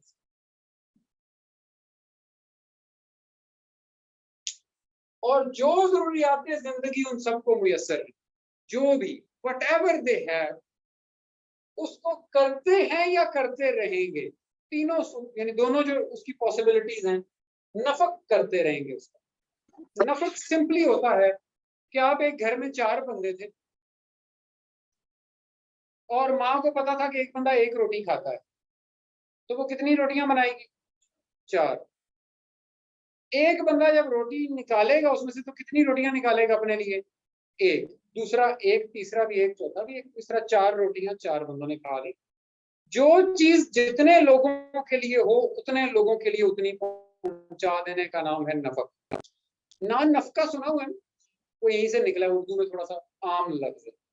यानी अगर मैं घर में 4 अफराद हैं हम, तो मुझे 4 अफराद की जरूरियातें जिंदगी के लिए जो कुछ चाहिए वो मैंने रखने के बाद बाकी उन लोगों को दे दिया जिनको वो नफक चाहिए था। ये है युनफिकून। इसका मतलब ये होता है कि यहाँ पे युनफिकून मुआशरे के अंदर अमीर तरीन आदमी और गरीब तरीन आदमी के लाइफ स्टाइल में बहुत कम फर्क हो। वजह क्या है? एक बंदे ने ₹1,00,000 कमाया, उसकी 30,000 जरूरत थी, उसने 70,000 बांट दिए। तो जिसने 30,000 कमाया वो शायद 2-3 हजार बांट दे। तो जिसने 1,00,000 में से 70 बांटा था, उसने 30-30 हजार वाले 3 और इनेबल कर दिए। तो जिसने 1,00,000 कमाया था उसके पास कितना बचा? 30,000। तो उसका लाइफस्टाइल क्या हुआ? आप देखिए लाइफस्टाइल कैसे कॉमन आ रहा है। इस मुआशरे का कयाम था ये, या अल्लाह ने दिया आज तक ये मुआशरा, या कार्ल मार्क्स देना चाहता है। इसके अलावा कोई इसके हक में नहीं है। क्यों? तो फिर मतलब मैं कैसे चौधरी बनूंगा? खैर वो तो एक अलग टॉपिक, उस पर मैं आऊंगा। फिलहाल इसका लफ्ज़ी मतलब है बांट देना, देना नहीं। देखिए देना क्या होता है? वो मैं देता हूँ, मैंने अपने हाथ से किसी को दिया, हमें ये सिखाएगा अल्लाह की राह में दिया करो। तो भाई देंगे तो तब ना जब वो आपका होगा। अल्लाह ताला कहता है जो दिया है उसको इस तरह डिवाइड करो जो मैंने बताया हो। माज़ा युनफिकून, कहाँ खर्चे हम? ए नबी तुमसे पूछते हैं माज़ा युनफिकून, कहाँ खर्चे हम? ज़िल कुर्बा वल यतामा वल मसाकीन वब्न सबील। ये युनफिकून क्या तकसीम करें, कैसे बांटे? ऐसे बांट दो। देना नहीं, बांटना। लेकिन देना अलग चीज है। मेरे पास 1 रोटी थी, मैंने उसमें से 2 ने वाले तोड़े, किसी को दे दिए। मुझे माँ ने कहा 4 बहन भाइयों में तकसीम कर दो। अब उसके मैंने 4 हिस्से किए, चारों ने 1-1 टुकड़ा लिया। ये एक असल, ये मैं नफक में समझाऊंगा ज्यादा डिटेल में, लेकिन ये वो मुआशरे हैं जहाँ पे तकसीम होती है। आप अभी भी ऑस्ट्रेलियन, कैनेडियन, जर्मन सोशल और इकोनॉमिकल सिस्टम को स्टडी करें। जो $10,000 कमाता है वो $5,000 टैक्स देगा या 4500। जो $5,000 कमाता है वो $500 टैक्स देगा। तो दोनों कहीं 4500 5,000 पे आगे बच गए। देखिए थोड़ा, आप कमा रहे थे $10,000 कैनेडियन डॉलर, आप कमा रहे हैं, एक और बंदा 5,000 कैनेडियन डॉलर। इसका टैक्स कितना है? 5500। इसका टैक्स कितना है? 500। तो मेरा एक जूनियर था, वो गया हुआ उधर, बल्कि नहीं वो इस सेशन में नहीं, किसी और सेशन में आता होगा। तो वो कहता है सर मेरी ना पता नहीं 5,000 तनख्वाह, अगर मैं सीनियर मैनेजर हो गया मेरी 10 हो जाएगी, लेकिन मैं हो ही नहीं रहा। मैंने कहा कहता सर वो टैक्स उतना ही काट के टेक होम वही रहनी है, मेरी रिस्पॉन्सिबिलिटी बढ़ा देंगे। तो कोई बड़ी डेजिग्नेशन बिला वजह लेना ही नहीं चाहता। हाँ किसी को बड़ा शौक है काम करने का ऊपर आके, तो कहते हैं हाँ ही करे, डेजिग्नेशन मिलेगी आपको। हाँ उसको रिबेट्स बेहतर मिल जाती हैं, लेकिन कुछ ना कुछ उन्होंने उसके लिए रखा हुआ है। लेकिन अपेरेंट लाइफस्टाइल में ना वो जमीन आसमान का फर्क नहीं देना चाहते। और अभी वो कुरानिक मुआशरा नहीं है भाई, मैं उसकी मिसाल एज अ कुरानिक मुआशरा नहीं दे रहा, मैं तो सिर्फ कंपैरिजन बता रहा हूँ कि इंसानी अकल ने सोचा तो मिलता जुलता सोच लिया। उन्होंने कुरान से नहीं सीखा, उन्होंने तो अपने सियाने बिठाए, इकोनॉमिस्ट, साइकोलॉजिस्ट, साइकाट्रिस्ट, हर फील्ड के एक्सपर्ट बिठाए। उन्होंने एक मुआशरा बनाने का, नहीं भाई इसके बगैर हम नहीं चल सकते, हम 2.5% दे के जन्नत जा रहे हैं। मेरे पास है करोड़ रुपया, साल बाद कितना दूंगा? 2.5 लाख। सोचे मैंने एक ही बंदे को दे दिया 2.5 लाख, मेरे पास कितने बचे? 97,50,000 मेरे पास है और 2.5 लाख एक बंदे के पास है। अब इन दोनों का लाइफस्टाइल क्या है आप बता देंगे। फर्ज करें उसके पास भी आखिरी 2.5 लाख है जिंदगी के, मेरे पास भी आखिरी करोड़ है जिंदगी में। I am still living a way better life than it. वो बेचारा तो हिसाब किताब करने में 2.5 लाख है क्या 20,000 महीना, 20,000 महीना में कैसे वो जिंदा रहेगा? और हम उस मुल्क में रह रहे हैं जहां एवरेज इनकम अभी तक भी 20,000 से कम है हर पाकिस्तानी। और जो कुछ उनको लाइफ की सहूलियात मिली हुई है उसको वो अकॉर्डिंगली तकसीम कर देते हैं। अकॉर्डिंगली, अकॉर्डिंग क्या होता है? जो मेरे लिए है। भाई तुम हरगिज नेकी तक नहीं पहुंच सकते जब तक तुम वो ना दे दो जिसपे तुम खुद मरे जा रहे हो। यह है लफ्जी तर्जुमा। इसके बगैर तो ये तर्जुमा समझ नहीं ना आता। जिसको तुम पसंद करते हो, जिसके लिए तुम मरे जा रहे हो ना, उसमें से निकाल के दो, फिर मजा आएगा। फिर नेकी, लन तनालुल बिर्रा, कभी नेकी तक नहीं पहुंचोगे। अब आप अभी यहां तक रुकते हैं। कुछ लोग हैं, कोई कौम है, कोई तबका है, कोई गिरोह है जो रिसर्च एंड डेवलपमेंट करता है, लॉ एंड ऑर्डर स्टैब्लिश करते हैं और मिलजुल के लाइफ गुजारते हैं, एक जैसे एक दूसरे को फैसिलिटेट करते हैं। तो जिन कवानीन पर ये लोग अमल कर रहे हैं, इस बात में कोई शक ही नहीं है कि वो इनका लाइफस्टाइल बेहतर करके छोड़े। अभी तो तमहीद का पहला जुमला उन्होंने बोला कि जो कवानीन मैं बताने लगा हूं अगर इस पे तुम करोगे इन 3 बातों और तुम्हारा लाइफस्टाइल बेहतर ना हो। आज अब वैसे यार बड़ा आसान है, पहले तो लोगों को बेचारों को दुनिया फिरनी पड़ती है। Top 10 peaceful countries in the world लिखें जरा। फिनलैंड, ग्रीनलैंड, बेल्जियम, आप जरा नाम सुनते जाए। अच्छा जी, वो करते क्या है? आपको पता है जापान इज द कंट्री जहां पे 7 साल का बच्चा पब्लिक ट्रांसपोर्ट पे अकेला मुल्क फिर के वापस आ सकता है। इससे छोटा वो इसलिए नहीं कहते कि वो जरा बोलने चालने में झिझकता है। व्हाट इज देयर क्लेम कि हमारे मुल्क में 7 साल के बच्चे को बिठाएं बस पे, वो कहता है जी मैं यहाँ से जा रहा हूँ पिशावर, वहां घूमे फिरे, पिशावर से दूसरी बस पे बैठे, यहाँ वापस आ जाए, नो इशू नहीं। They have claimed it. तो वो लोग जो रिसर्च एंड डेवलपमेंट करते हैं, जापान से ज्यादा भी कोई कर रहा होगा। They fall in the top few. Law and order तो क्या है कि 7 साल का बच्चा मुल्क फिर के आ सकता है, और लॉ एंड ऑर्डर की क्या मिसाल दी जाए। और आपने आज तक किसी जापानी आदमी के बारे में सुना कि वो वर्ल्ड रिचेस्ट आदमी है?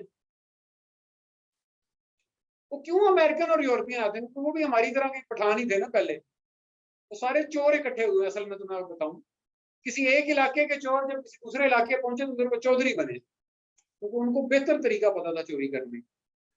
लेकिन ये लोग तो माल बांट के आपस में काम चलाते हैं। मेरे जैसा मेरा पड़ोसी खा ले, वो भी कहता है मेरे जैसा मेरा पड़ोसी खा ले, so on they live a similar kind of life. ये 3 काम करते हैं। तो इनका जो लाइफस्टाइल है ये रिटन प्रूफ है। आज गूगल प्रूफ दे रहा है। टॉप 10 सर्च करें आप किसी भी कैटेगरी में, law and order top 10, economy top 10, defence top 10। अब सर्च करते जाएं जरा तो आपको पता चलेगा कि ये कौन लोग हैं जो ये काम किए जाते। आगे क्या है जी? अगला जुमला, अल्लाह जीना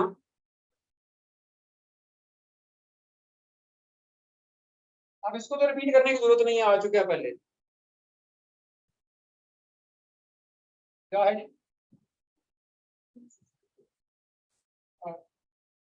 युमिनूना बिमा उन्जिला, इसको मिटाना पड़ेगा।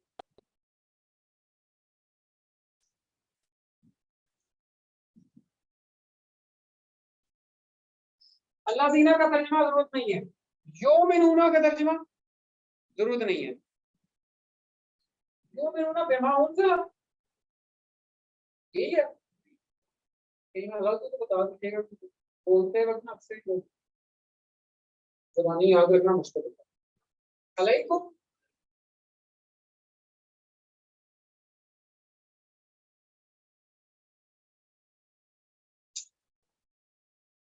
बिमा उनजिला, जल्दी जल्दी लिख रहा हूँ जरा, माय राइटिंग। ये अलैका है। अलैका, यस। अच्छा जी अलैका, थैंक यू फॉर करेक्शन। इन काबलिका जितना रुकते हैं। अब वही लोग जो सारा दिन रात रिसर्च एंड डेवलपमेंट में लगे हुए हैं, बिमा उनजिला अलैका। अच्छा हमारे यहाँ तो नाज़िल की तारीफ वही है जो सुपरमैन की मूवी में सुपरमैन की एंट्री नहीं होती कि सीन जब बिल्कुल खराब हो जाता है, वो टेररिस्ट बैंक लूट रहा कुछ कर रहा है, तो से ना गोल्डन शक्ल वाला बंदा आसमान से ऐसा ऐसा नीचे आ रहा है, वो कह रहा है हट जो साइड पे भाई, मैं सब कुछ शटल करने लगा, और अगले 10 सेकंड में वो कर भी दे। ठीक है, उसकी आंखों से रेज निकलेंगे, सारे मसले हल हो जाएंगे। उनजिला की यही तारीफ, बिमा उनजिला अलैका। अब मैं टाइम बचाता हूँ। जो कुछ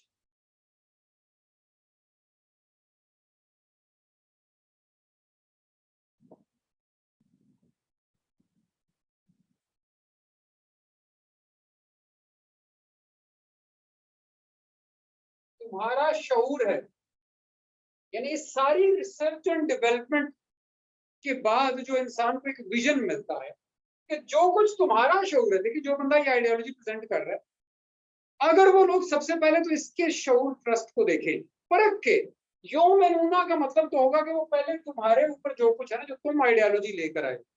फॉर एग्जाम्पल मैं आपको ये एक तर्जुमा बता रहा हूँ, तो पहले तो आप जाए ना, जरा बैठे इस पे लफ्ज पे लफ्ज रिसर्च करें और देखें कि क्या ऐसा होता भी है या खाली मैं ही कही जा रहा हूँ। जब आप डिक्शनरी ग्रामर सारे तरीकों से देखेंगे तो आपने यौमनूना तो कर लिया, देख परख समझ के यकीन करना है ना। अल्लाह दी ना यौमनूना, जो देख समझ परखते हैं किस चीज को, जो आइडियोलॉजी तुम दे रहे हो इनको। ऐसा ही है, देखिए ये बंदा एक आइडियोलॉजी लाया ना, कि जो तुम आइडियोलॉजी दे रहे हो कि मैं तो ये समझाऊं भाई इस बात से कि ये करना, वमा उनजिला मिन क़ब्लिका, और जो कुछ तुमसे पहले वाले आइडियोलॉजीज अपनाते रहे। दुनिया में कोई भी काम हिस्टोरिकल एनालिसिस के बगैर नहीं हो सकता, कोई भी काम, ये यूनिवर्सल ट्रूथ बता रहा हूं। दुनिया में कोई भी काम हिस्टोरिकल एनालिसिस के बगैर नहीं हो सकता। आप चीज का नाम ही नहीं रख सकते, what is it's name, marker, this is historical analysis of your mind. अगर ये जिंदगी में पहली दफा आप देख रहे होते तो इसका क्या नाम रखते? नहीं रखते। आपको बैठना पड़ता, सोचना पड़ता कि यार अब इसका ये क्या है, क्या ये लिखता है या नहीं लिखता। लिखता है तो ये कलम की कैटेगरी में चला गया, कलम की कैटेगरी में ये किस तरह से लिखता है, रिमूवेबल है नहीं रिमूव, यानी पूरी एक तहकीक की जरूरत है। लेकिन जब ये आपके दिमाग में पहले से है तो ये स्टोरी का, आप कारोबार शुरू करना चाहते हैं, वो पिछले दिनों एक सुपर स्टोर था, वो बिक रहा था, उन्होंने मुझे कहा जी खरीद लें। मैंने कहा जी सबसे पहले तो ना इनका पिछला 1-2 साल का रिकॉर्ड निकलवाएं, इनकी क्या सेल रही है ना। वो जो 30 लाख रुपया मांग रहे हैं अपनी दुकान के सिर्फ नाम का, तो पहले तो ये प्रूव करें कि इनकी मंथली सेल क्या थी। हो सकता है 50,000 लाख रुपया सेल ना कर रहे हो, 15% प्रॉफिट पे टोटल काम होता है सुपर स्टोर का, तो लाख रुपए के पीछे 15,000 सेविंग थी, 15,000 प्रॉफिट था, जिसमें से ये सारे अखराजात और सैलरीज भी निकालनी है। अभी आपने याद होता ना 15 लाख से होती सेल, तो फिर समझ आता कि ठीक है खर्चे तो निकल रहे हैं।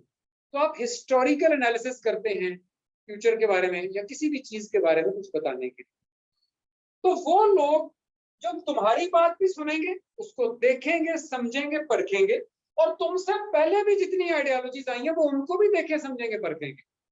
ऐसे नहीं करेंगे कि तुमने कहा आंखें बंद करके चल पड़े, ये काम नहीं वो करने वाले। देखिए मैं वही कह रहा हूँ, अपने जहनों को निकालें, ये लफ्ज क्या कह रहे हैं हमने वो समझना है ना।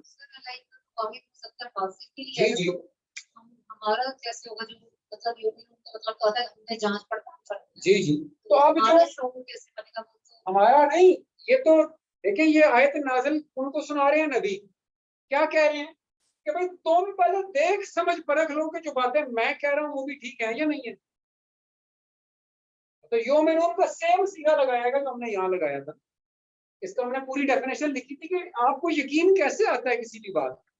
तो वो कह रहे हैं कि भाई जो मैं बातें बता रहा हूँ ना, जो मेरा विजन कह रहा है, तुम इनको भी देख समझ परख लो पहले। और क्या करो, इससे पहले भी जितनी थ्योरीज आ चुकी हैं उनको भी देखो।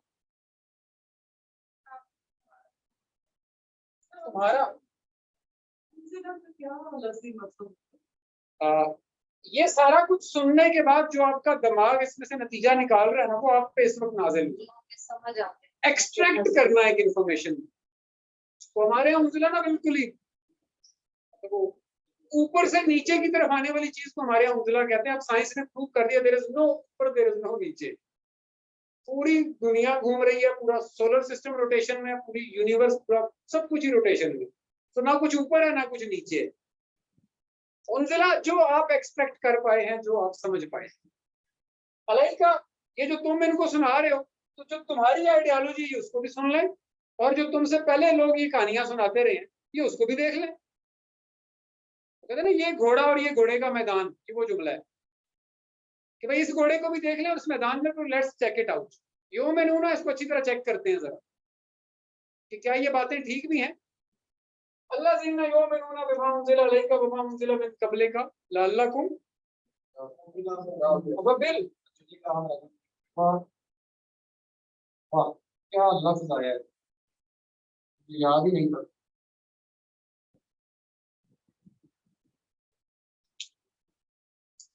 आखिर का लफ्ज आते ही ना हमें फौरन एक इतना बड़ा मैदान हमारे जहन में आ जाता है जिसमें कुछ 4-5 हजार बिलियन लोग खड़े होंगे नंगे। इसलिए भाई हदीसें तो यही कह रही हैं। और सूरज सवा नेज़े पर होगा और वो 70,000 साल तक खड़े रहेंगे। पहले सिर्फ स्टैंड भी नहीं, सिर्फ स्टैंड। ये यकीन करें, ये तो और तारिक जमील को सुने, आपको और अच्छा मंजर बयान करेगा फिल्मी स्टाइल।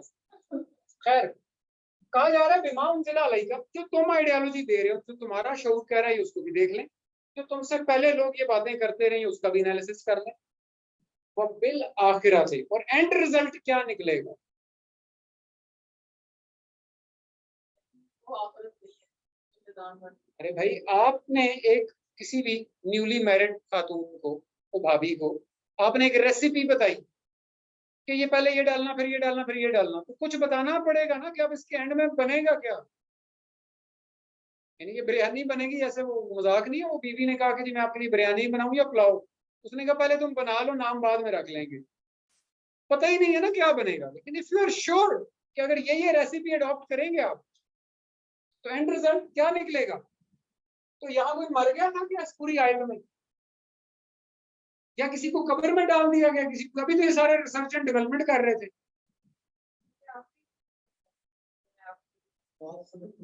नहीं, किस आखिर कहते हैं नेक्स्ट, इसके बाद। तो फिर इसके बाद क्या होगा, बिल आखिराते युकिनून, और उनको इसके एंड रिजल्ट पर पूरा यकीन होता है कि ये एंड रिजल्ट निकलेगा ही निकलेगा भाई। अगर हाइड्रोजन और ऑक्सीजन का ये कॉम्बिनेशन आप बनाएंगे तो and result is H2O। They have firm believe in it. वो कैसे हुआ, वो जिन्होंने हाइड्रोजन और ऑक्सीजन के सेल्स को पकड़ा था, टेस्ट किया, बना बना के प्रूव कर दिया, उन्होंने फार्मूला बना दिया H2O, 1H2O। ऐसे ही है ना। तो ये 1H2O व बिल आखिरत युकिनून, इनको एंड रिजल्ट पे पूरा यकीन है कि एंड में पानी बन। क्यों यकीन है इनको, क्योंकि भाई इन्होंने देख लिया है, समझ लिया है, परख लिया है, अब माना है। ऐसे नहीं कि तुमने कहा था बस वो गैब को मान। तो बिल आखिरत ये सारे अच्छे काम क्यों करते हैं, ये क्रक्स ऑफ द स्टोरी है। ये जितने काम आपने कहे हैं इनको करने को इसलिए करते हैं कि दे बिलीव कि एंड रिजल्ट हमारे लिए अच्छा हो। ये रिसर्च एंड डेवलपमेंट इसलिए कर रहे हैं कि हम लोगों की जिंदगियों में बेहतरी, दे बिलीव इन इट। ये निज़ामे सलात इसलिए कायम करते हैं, दे बिलीव के लॉ एंड ऑर्डर के बगैर स्टेट चल ही नहीं सकती, इंसाफ के बगैर मुआशरा कायम ही नहीं रहता। दे बिलीव के एक दूसरे के साथ मिल बांट के जो जिंदगी है ना, इससे बेहतर कोई जिंदगी। और ये नबी तुम्हारी बात को भी देख समझ परख लें, और तुमसे पहले भी जो आइडियलिस्ट आते रहे उनको भी देख समझ परख लें। वह बिल आखिरत यूकिनून, इनको फर्म बिलीव होगा कि एंड रिजल्ट यही निकलेगा कि इनकी जिंदगियों में बेहतरी आकर रहे, इसलिए इसमें कोई शक नहीं। ला रैब फीह, आप बनाए उर्दू। देखिए मैं उर्दू में लॉक ही नहीं करना चाहता, क्योंकि मैं उर्दू अपने माइंड से निकालूंगा जो लफ्ज मुझे अपील करते हैं। आप उर्दू अपने माइंड से निकालें, इससे डिफरेंट। तो यकीन और आफ्टर, या आफ्टर में जो रिजल्ट मिलेगा, Yes. तो आखिरी रिजल्ट क्या है इसका? एंड रिजल्ट, नतीजा, नतीजतन ये होगा, जैसे हम कहते हैं उलाई का, आगे यही है ना, हमें इस तर्जुमे को बता दें ये उलाई का क्या होता है, पहले इस लफ्ज को देख लेते हैं। अच्छा इधर मेरा ख्याल हम थोड़ा सा लफ्जों को इग्नोर करके मैं क्विकली बताता हूँ। बे,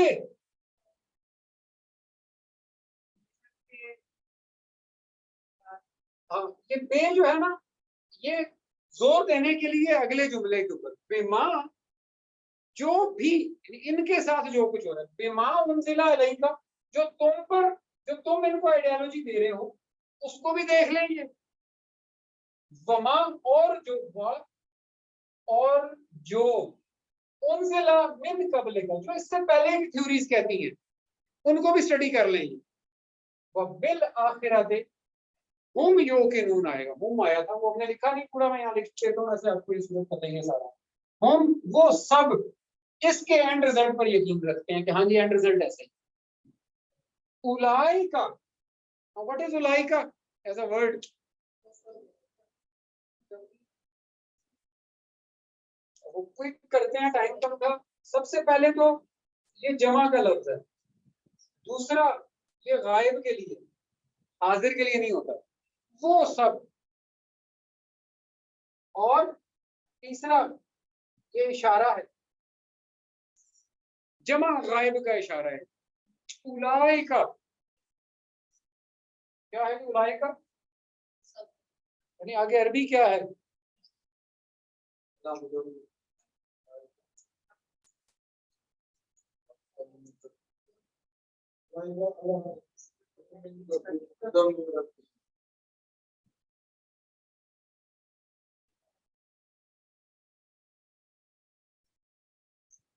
वहुल मुफ्लिहून,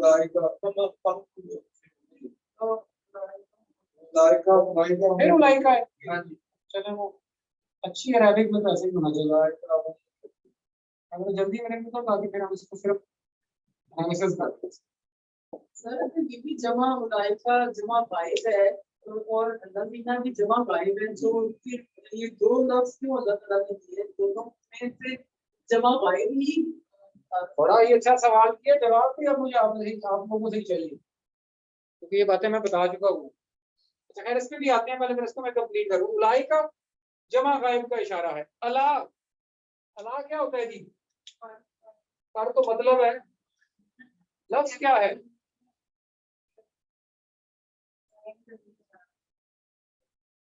हरफे जर में से है, हरफे जार पढ़िएगा,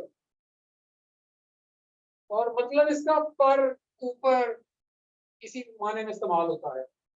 खुदा हम पढ़ चुके हैं, मिन से, जिसको उर्दू में आप कहते हैं। रब्बिहिम, इसका क्या मतलब हुआ?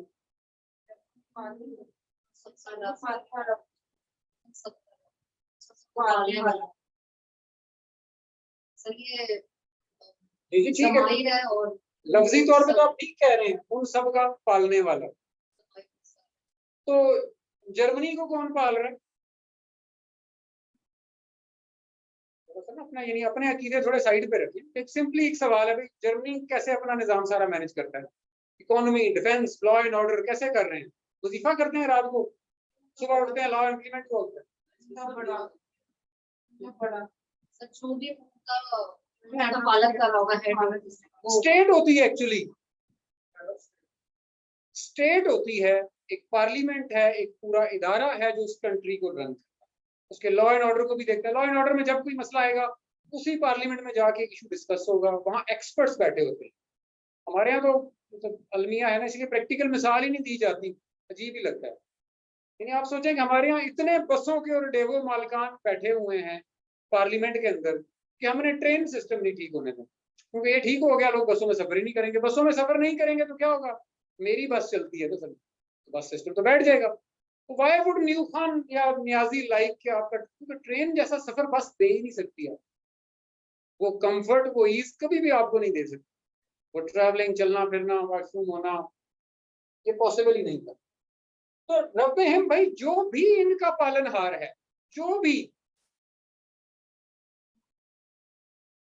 ये मेरे नबी ने आके उनसे बात किया कि भाई अगर इन सारी चीजों पे अमल करते हो तो ये जो अब इनकी पालनहार है, जो तुम्हारा जो भी इदारा, फर्दे वाहिद, पार्लियामेंट, जो भी आप उसका नाम ले लें,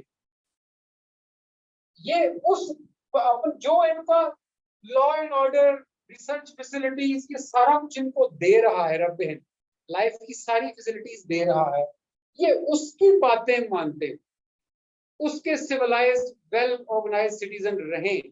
खुदमिन रब्बिहिम, अपनी स्टेट का वेल नोन सिटीजन होना, उसके अच्छी बुक्स में होना। हदायत तो स्टेट इशू करती है ना। जर्मनी की हदायत में कहाँ ऊपर कोई औज़ बिल्लाह या दुरूद शरीफ लिखा होता है? इट्स अ स्टेट लॉ कि भाई ये करो, ये नहीं करो। और जब उन्होंने आवाम को अपने पावर से करवा लिया तो एक पीसफुल स्टेट बन के सामने आ गई। तो उलाए का, ये सब लोग अपने स्टेट की नजर में हदायत पर होते हैं। उलाए का अमुल मुफ्लिहून, इन सब की जिंदगियां फलाह से भर जाएंगी। वो जो फलाही रियासत हमने एक तर्जुमा किया था, इसलिए इनकी जिंदगियां उस फलाह से बढ़ती हैं। भाई ये अभी किसी ऐसे बंदे से मुखातिब नहीं था जो ना अल्लाह का मानने वाला है, ना रसूल का मानने वाला है, ना किताब। अभी तो ये बात ही नहीं हो रही ना कि आपने किसको मानना है, किसको नहीं मानना। इसलिए तो मैं कहता हूँ कि इस कुरान को यूनाइटेड नेशन में जाकर उनको बताना चाहिए कि भाई ये जो तुम सारा दिन कर रहे हो ना, ये मैंने 1400 साल पहले लिख के रखा हुआ, and this is what they are doing all the day.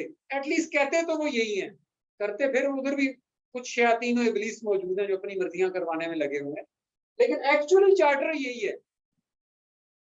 तो ये मुआशरे का चार्टर भी यही है, रियासत का चार्टर भी यही है, और पूरे ग्लोब का चार्टर भी यही है।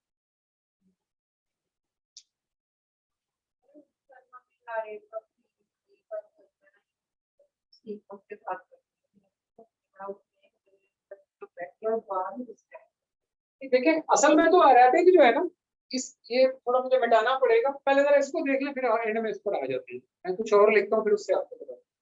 वो हम उर्दू बोलते हैं, उर्दू समझते हैं, इसलिए हम जरा अरबी को भी उर्दू की शक्ल में पढ़ते हैं। वो वजह ही होती है। जी सर।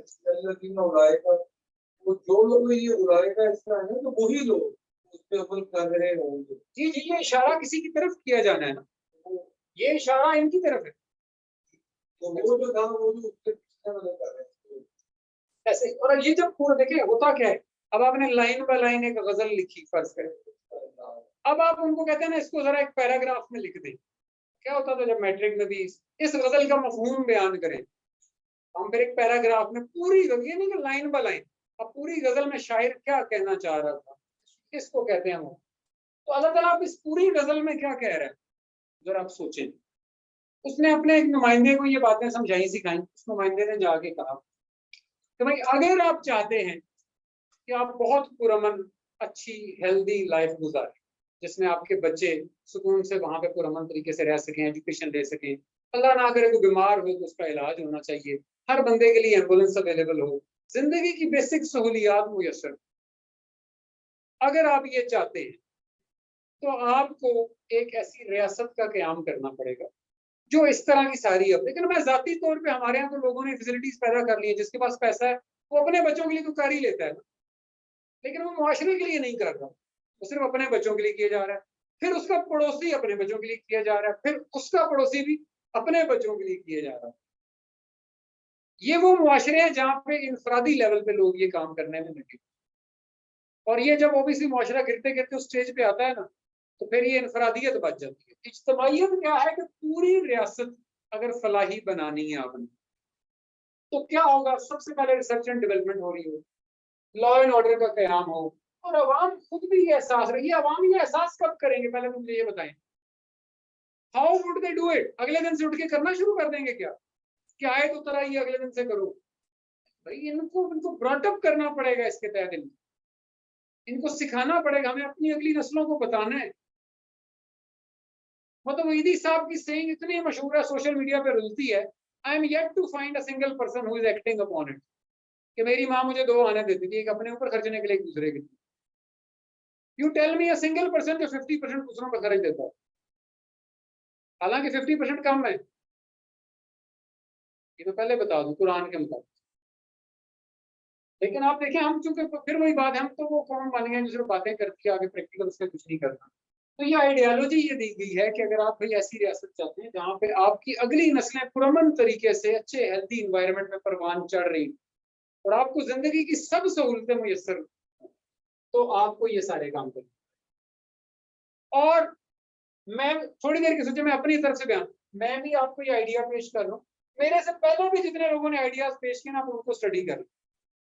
अब आप सोचें, प्रॉफिट मोहम्मद ने अपने से पहले कहा होगा तुम स्टडी कर लो, तो उससे पहले के रेवोल्यूशनर्स उठाए ना, कौन कौन थे? सबसे पहले तो हातिम ताई को ही उठा लें, रेवोल्यूशनर्स टाइम। उसका लाइफस्टाइल था क्या? वो कोई आम आदमी थोड़ी था, किंग था कबीले का। तो क्या रेवोल्यूशन लाया भाई? उसके कबीले में चोरी नहीं होती थी। क्यों नहीं होती थी? हर बंदे को पता था भाई खाना मुयस्सर है, क्या चोरी करनी है? जो कुछ चाहिए मुयस्सर है तो चोरी नहीं होती, सिंपल सा रूल। तो आप उससे पीछे चले जाएं, आप देखें इसी एरा के अंदर हजरत ईसा एक रेवोल्यूशन लेकर आए। अब चाहे एक कबीले ने उनको माना या नहीं माना, लेकिन रेवोल्यूशन से कोई इनकार नहीं करता। मूसेस एक रेवोल्यूशन लेकर आए, कैसे लेकर आए? किसी कानून के अगेंस्ट खड़ी हुई एक सरकार को हटाने की रेवोल्यूशन लेकर। एक सरकार थी जिसने लोगों को गुलाम बनाकर रखा हुआ, यानी वो भी गवर्नमेंट ऑफ पाकिस्तान की तरह या गवर्नमेंट ऑफ सऊदीया की तरह लोगों को पाल रही थी, लेकिन बस वो अवामुन नास थे जिनका सत्यानाश मार दिया गया, और चंद खवास थे जिनका सारी चीजों पे कंट्रोल होता है। हमारे यहाँ भी यही है, 10% लोगों के हाथ में 22 करोड़ अवाम का कंट्रोल। उसका ऑल्टरनेट क्या है कि ये अवामुन नास के लिए ये सब कुछ बनाया। यकीन करें, इसमें कहीं कोई तौहीद नहीं थी, इसमें कुछ नहीं। अल्लाह ताला अपने कवानीन, अल्लाह ताला कहता है मैं अपनी बातों को अपनी बातों से मनवाऊं। ये बातें सेल्फ मनवाएंगी कि ला रही बफी। ये जो आइडियोलॉजी मैं दे रहा हूँ इस पर तुम शक नहीं कर सकते। क्यों? क्योंकि फिर इसके अगेंस्ट कोई एक सक्सेसफुल स्टेट दुनिया में दिखा दो ना मुझे, आज नहीं पूरी इंसानियत की हिस्ट्री में दिखा दें कि जिन्होंने ये काम ना किए हो और उन्होंने दुनिया को लीड किया। You tell me a single one, कोई एक एम्पायर उठा लें, मिलेगी नहीं आप। और जो मिलेंगी उनको स्टडी करें, वो यही 3 काम कर रहे हैं। उनमें से खुदा के मानने वाले भी थे, खुदा के ना मानने वाले भी थे, उनमें रसूलों के मानने वाले भी शामिल है, रसूलों के ना मानने वाले भी शामिल है। आज भी ऐसे ही है। तो ये थी आइडियोलॉजी। यहां तक क्लियर है जी? बता दो इसको।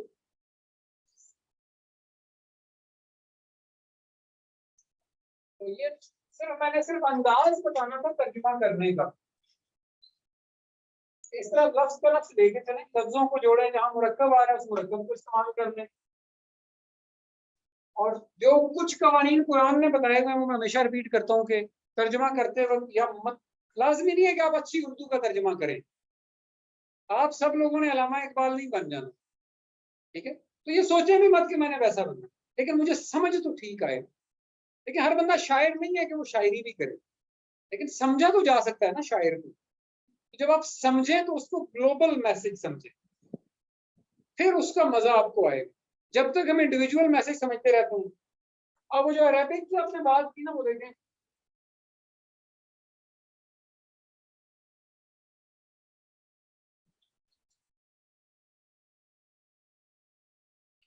इसका क्या तर्जुमा है जी? आम तर्जुमे लिखते हैं, उर्दू बोले ना, अल्लाह के सिवा कोई माबूद नहीं है।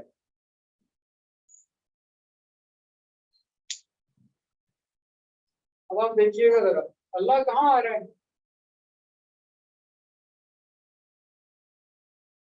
लाइन का आखिरी लफ्ज अरेबिक में अल्लाह था, लेकिन उर्दू लिखते वक्त हमें अल्लाह सबसे शुरू में लिखना पड़ता है, फिर अच्छा तरह खूबसूरत जुमला बनाने के लिए, वरना तो कहीं भी लिख देंगे कोई माबूद नहीं है सिवाय अल्लाह के, लेकिन ये मुहावरे की शक्ल नहीं इख्तियार करता।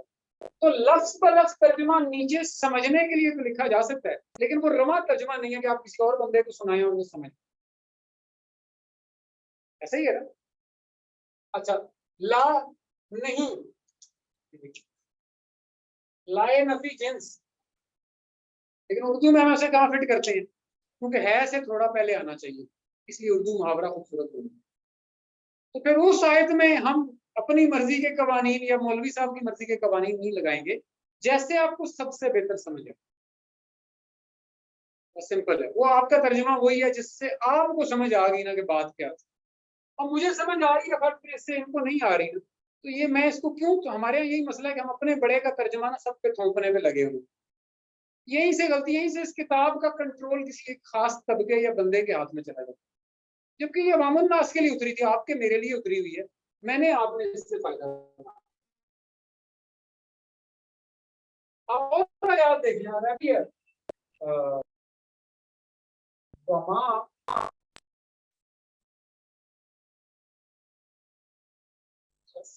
का इल्ला रहमतन लिल आलमीन। अब देखिए, वाह और माँ नहीं, असल, जो भी यूज करते हैं नाम Yes. करते हैं, जुमला देखते हुए करना है। नहीं, इसकी टाइप्स होती है, तो मैं बताऊंगा आपको वहां पर देखिए। देखिए अरसल, बल्कि अरसल भी लफ्ज नहीं है, लफ्ज का रसल,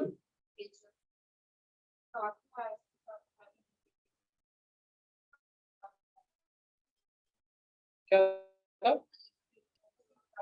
चलिए, वमा और नहीं, अर,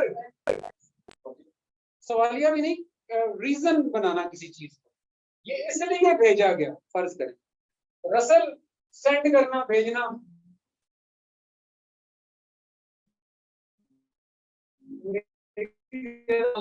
ना, तुम, ये मैं तुम लिखूं, बल्कि ना वो जो अच्छे थे ना, वो जो हमारे तरफ तू लिखते होते, सर सैयद अहमद खान ने जब भी आया ना, उन्होंने तू लिखा, तू और तुम में फर्क है, उर्दू तू वाहिद होता है, तुम जमा के लिए इस्तेमाल होता है, तुम सब जाओ कहते हैं ना, तू एक वाहिद मुजक्कर की सेंस आनी चाहिए, मकसद है वो तू बदतमीजी वाला नहीं है, उर्दू से वाहिद मुजक्कर की सेंस जनरेट करने के लिए। और नहीं भेजा हमने तेरी तरफ, अरसलना का, तुझ तेरी तरफ नहीं भेजा, ये तरफ के लिए होता है, अरसल मैंने आपको नहीं भेजा खत, तो there was something which I have sent to you, वमा अरसलना का हमने आपको नहीं भेजा, इल्ला सिर्फ, मगर, क्या होते हैं मगर, सिवाय, तो जितने भी अल्फाज हैं, रहमत, रहम क्या होता है, रहम, अब आप ही बताएंगे,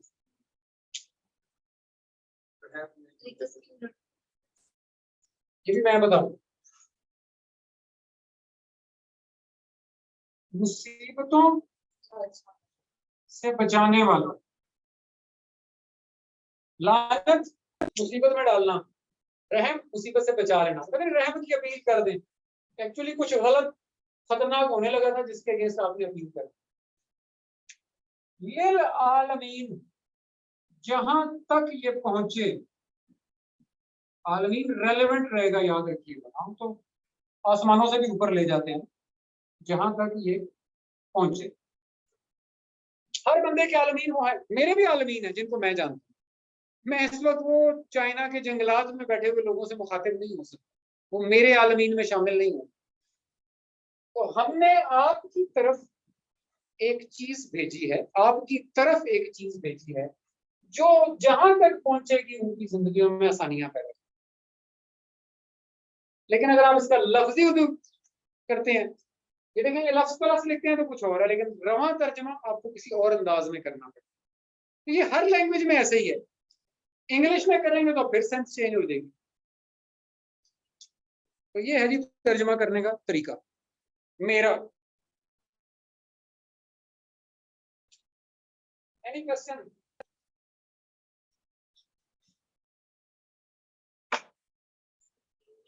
जैसे कि हम इस पे बात नहीं करते, नमाज को अल्लाह बात करते हैं, जिंदगी में पूरा कुरान यस, देखिए अगर तो फर्ज करें वो नमाज भी हमारी जिंदगी बेहतर कर रही है। देखिए अल्लाह ताला क्या कह रहा था कि ला रैब, इसमें शक नहीं है, यू कैन प्रूव इट। तो अब आपने प्रूफ देना है ना। आप एक मुआशरा बनाएं जिसमें सब लोग नमाजी हों और सब लोग एक दूसरे का ख्याल भी रखते हों, सब लोग रिसर्च एंड डेवलपमेंट भी कर रहे हो, सब लोग ये काम कर रहे हैं। तो अब आप नमाज के अंदर प्रूफ पेश कर सकते हैं, ये देखा ये वो लोग हैं। क्योंकि अब किसी को शक नहीं होना चाहिए, जो बात आप कर रहे हैं ना वो प्रूव हो जानी चाहिए। सिंपल सा रूल है। और प्रूफ कैसे होगी? देखना, समझना, परखना और फिर मान लेना कि वाकई ये मार्कअप लिखता है। ऐसे प्रूफ कर दें आप तो लोग मान लें। सिंस हम नहीं प्रूव कर पा रहे तो क्या हो सकता है?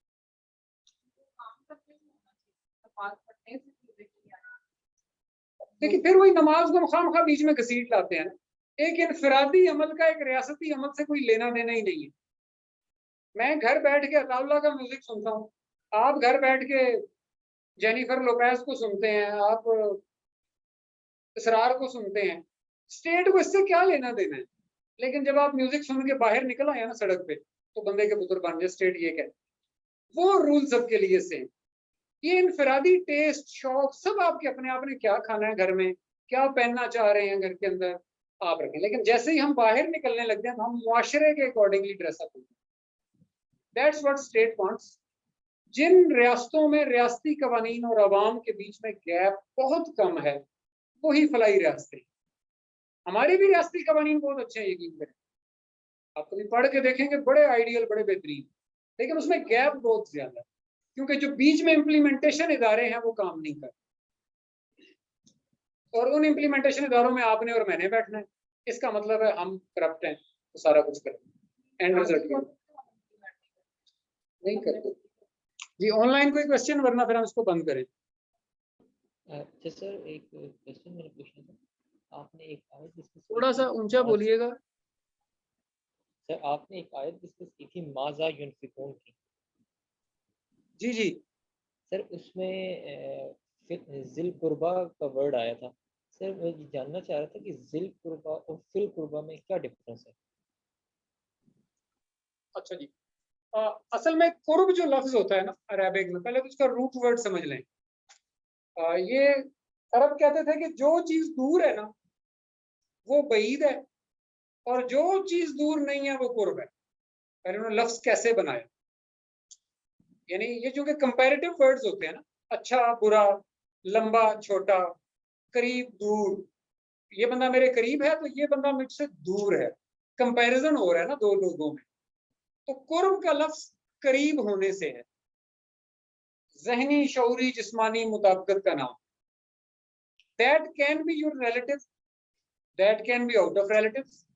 आपका एक बड़ा करीबी बंदा हो सकता है जो आपका बायोलॉजिकली रिश्तेदार नहीं है, लेकिन वो आपका करीबी है। आपके फैमिली टर्म्स बन जाते हैं लोगों से।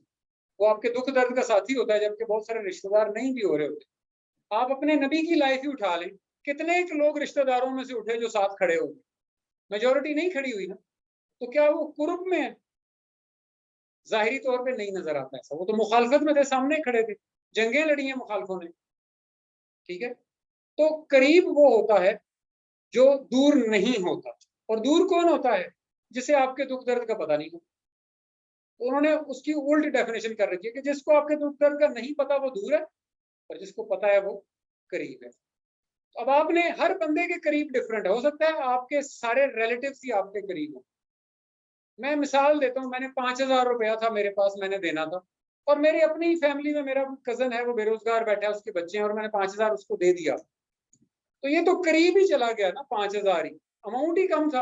अब इसके मैं क्या ऐसे करूँ कि 1,000 उसको दूं और 500 फिर उधर बांटता रहूं? तो ना इसका कुछ बनना है ना उन सबका कुछ बनना था। ठीक है, तो ये तकसीम कैसे है? कि आप करीब से शुरू करें, जब आप उसकी जरूरतें पूरी कर लें तो फिर उससे अगले पे चले जाएं, जब उसकी जरूरत पूरी कर लें फिर उससे अगले पे चले जाएं। इस तरह वसाइल की तकसीम है।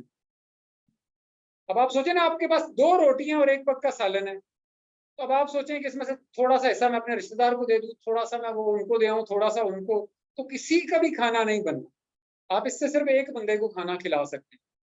तो सबसे पहले तो अपने करीबी देखें, क्योंकि इनका आपको हालात का बहुत अच्छी तरह पता हो कि डिजर्विंग हैं या नहीं है, आप अपने करीबी लोगों को जान सकते हैं।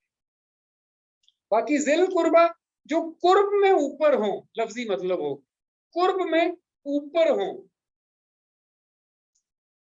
यानी ये जो जाल आता है ना और इसमें मार्फा के साथ, जैसे जलाल क्या होता है, अपने कवानीन को बाकी कवानीन पे हावी कर देना, इसको जलाल कहते हैं। जल जलाल, अल्लाह ताला ने अपने लिए लफ्ज इस्तेमाल किया कि मैं इस जलाल में भी ऊपर हूं, मेरा कानून सारे कवानीन के ऊपर हावी हो जाए। तो जल कुर्बा, करीब में भी करीब तरीन से शुरू करें। फिल कुर्बा, अब आपके पास इनफ है, आप सबको दे सकते हैं, तो सारे करीबियों को दें। तो ये कुर्ब का इस तरह से है, लेकिन थोड़ा मौजूद से हटके मैं ज्यादा डिटेल में नहीं जाऊंगा। और जी अस्सलाम वालेकुम जी भाई, जो ऐसे जैसे एक सिस्टर ने नमाज के बारे में क्वेश्चन किया है ना, कि अगर जो है वो नमाज हम पढ़ें और वो चेंज कर दे इस माशरे को, तो मैं ये कहना चाहूंगी कि अगर जो मसाजिद है हमारी, अगर इनसे ये वाला काम किया जाए कि आप फलाई रियासत यहाँ से शुरू करें, तो ये तो हर इलाके में है, हर तबके के लोग यहाँ जाते हैं। अगर यहाँ पर ये सारा दर्ज दे दिया जाए कि हमें कैसे रूल्स को फॉलो करना है कुरान के, तो इस तरह तो सब ठीक नहीं हो सकता हम लोग। हाँ, ये बड़ा अच्छा सियासी जुमला होता है कि ऐसे करना चाहिए, कि जब भी जिस जुमले के अंदर में चाहिए लग जाए ना, समझ लें ये सियासतदानों ने कहीं से सुनाया हमें। अच्छा, अब प्रैक्टिकली सोचा करें कि क्या ऐसा कब होगा। थोड़ी देर के लिए सोचें, ठीक है जी, मैं एग्री करता हूँ। प्रॉफिट ने जो कम्युनिटी सेंटर बनाए थे ना, जिनको सलावात कहा है कुरान में, और इसको ऐसे लिखा जाता है कुरान, सलात नहीं, सलावात, वो एरियाज जहां से निजाम सलात नाफिज किया जा रहा हो, ये जगहों के लिए इस्तेमाल होता है नॉर्मली।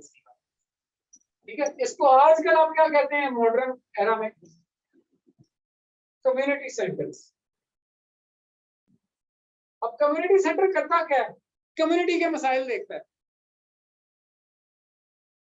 कम्युनिटी सेंटर को कम्युनिटी के मसाइल देखने।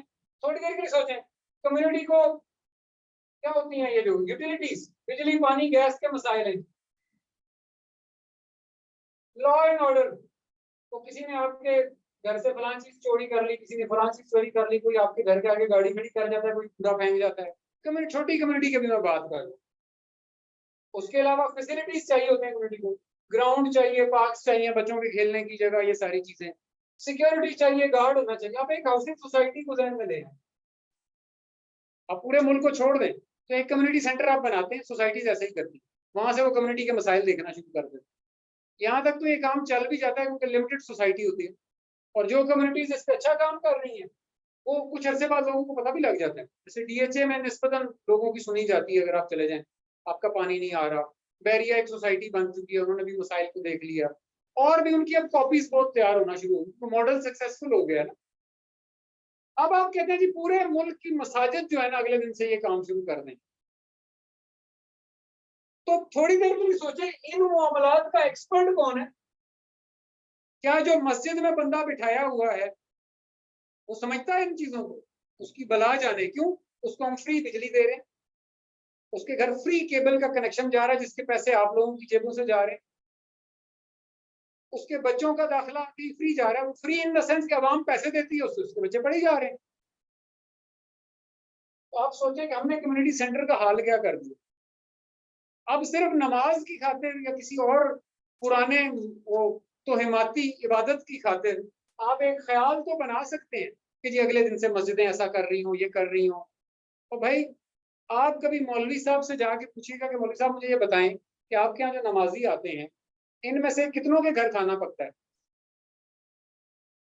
क्योंकि नमाज तो 90% तकरीबन गरीब लोग पढ़ते हैं बेचारे। 90% जो पढ़ने वाला है ना वो मिडिल क्लास और लोअर मिडिल क्लास तक है, एलीट क्लास के पास तो टाइम नहीं है। तो उन्हें किस चीज का पता है, आप खुद जिस मस्जिद में जाते हैं उनसे पूछिएगा मेरे बेटे का नाम क्या है जी,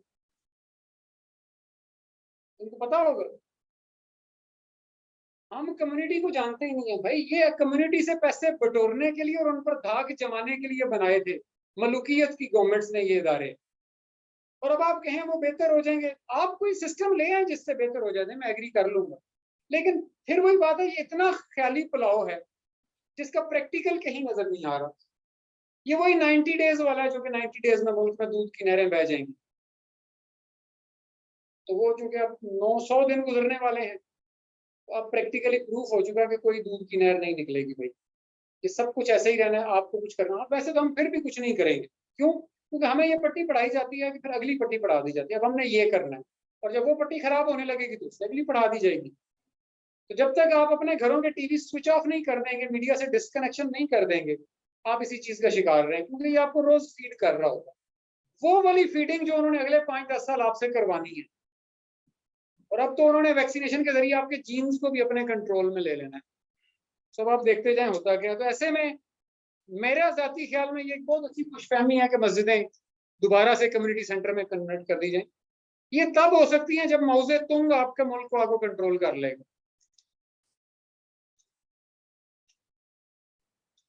वो एक छोटी सी मिसाल, महातीर मोहम्मद ने जब वो मलेशिया में वो किया, रेवोल्यूशन लाए, तो उन्होंने आईजी पुलिस को बुलाया, उन्होंने कहा पूरे मुल्क की पुलिस करप्ट है, इसके लिए क्या किया जाए। मतलब पाकिस्तान वाले ही हालात थे।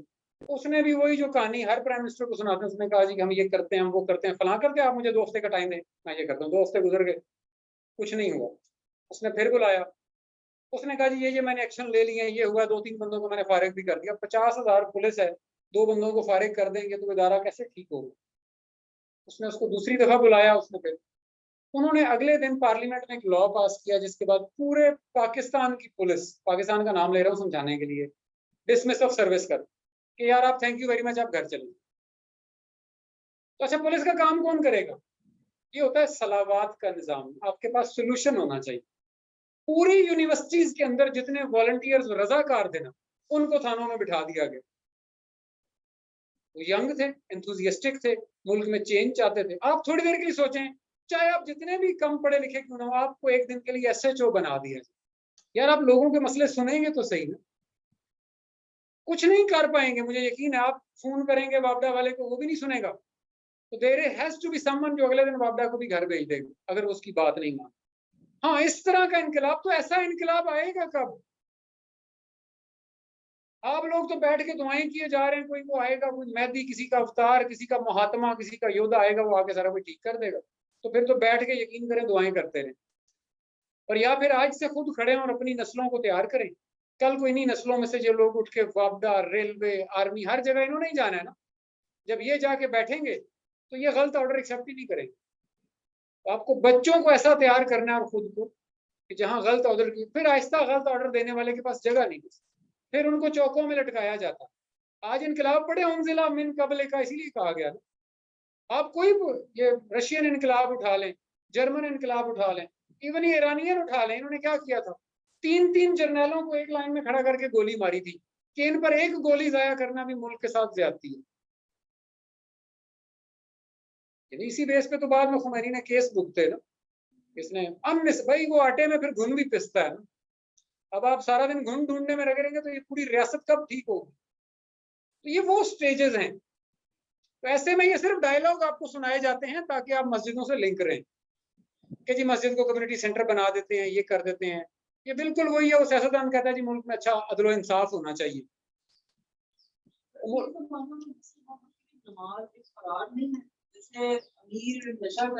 मैं तो नमाज के मौजू को टारगेट ही नहीं करता, ठीक है ना। वो मतलब मेरे लिए यूजलेस डिस्कशन। आप 5 टाइम पढ़ें, 15 टाइम पढ़ें, 500 टाइम पढ़ें, ना पढ़ें, आपको यही सब कुछ करना है जो आपको कहा गया करना, ठीक है।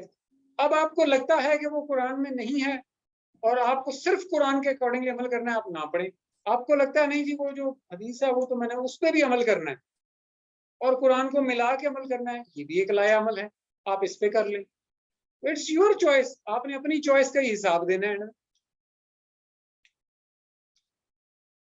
ठीक है जी, आज का टाइम ओवर हो गया, इंशाल्लाह फिर बात होगी।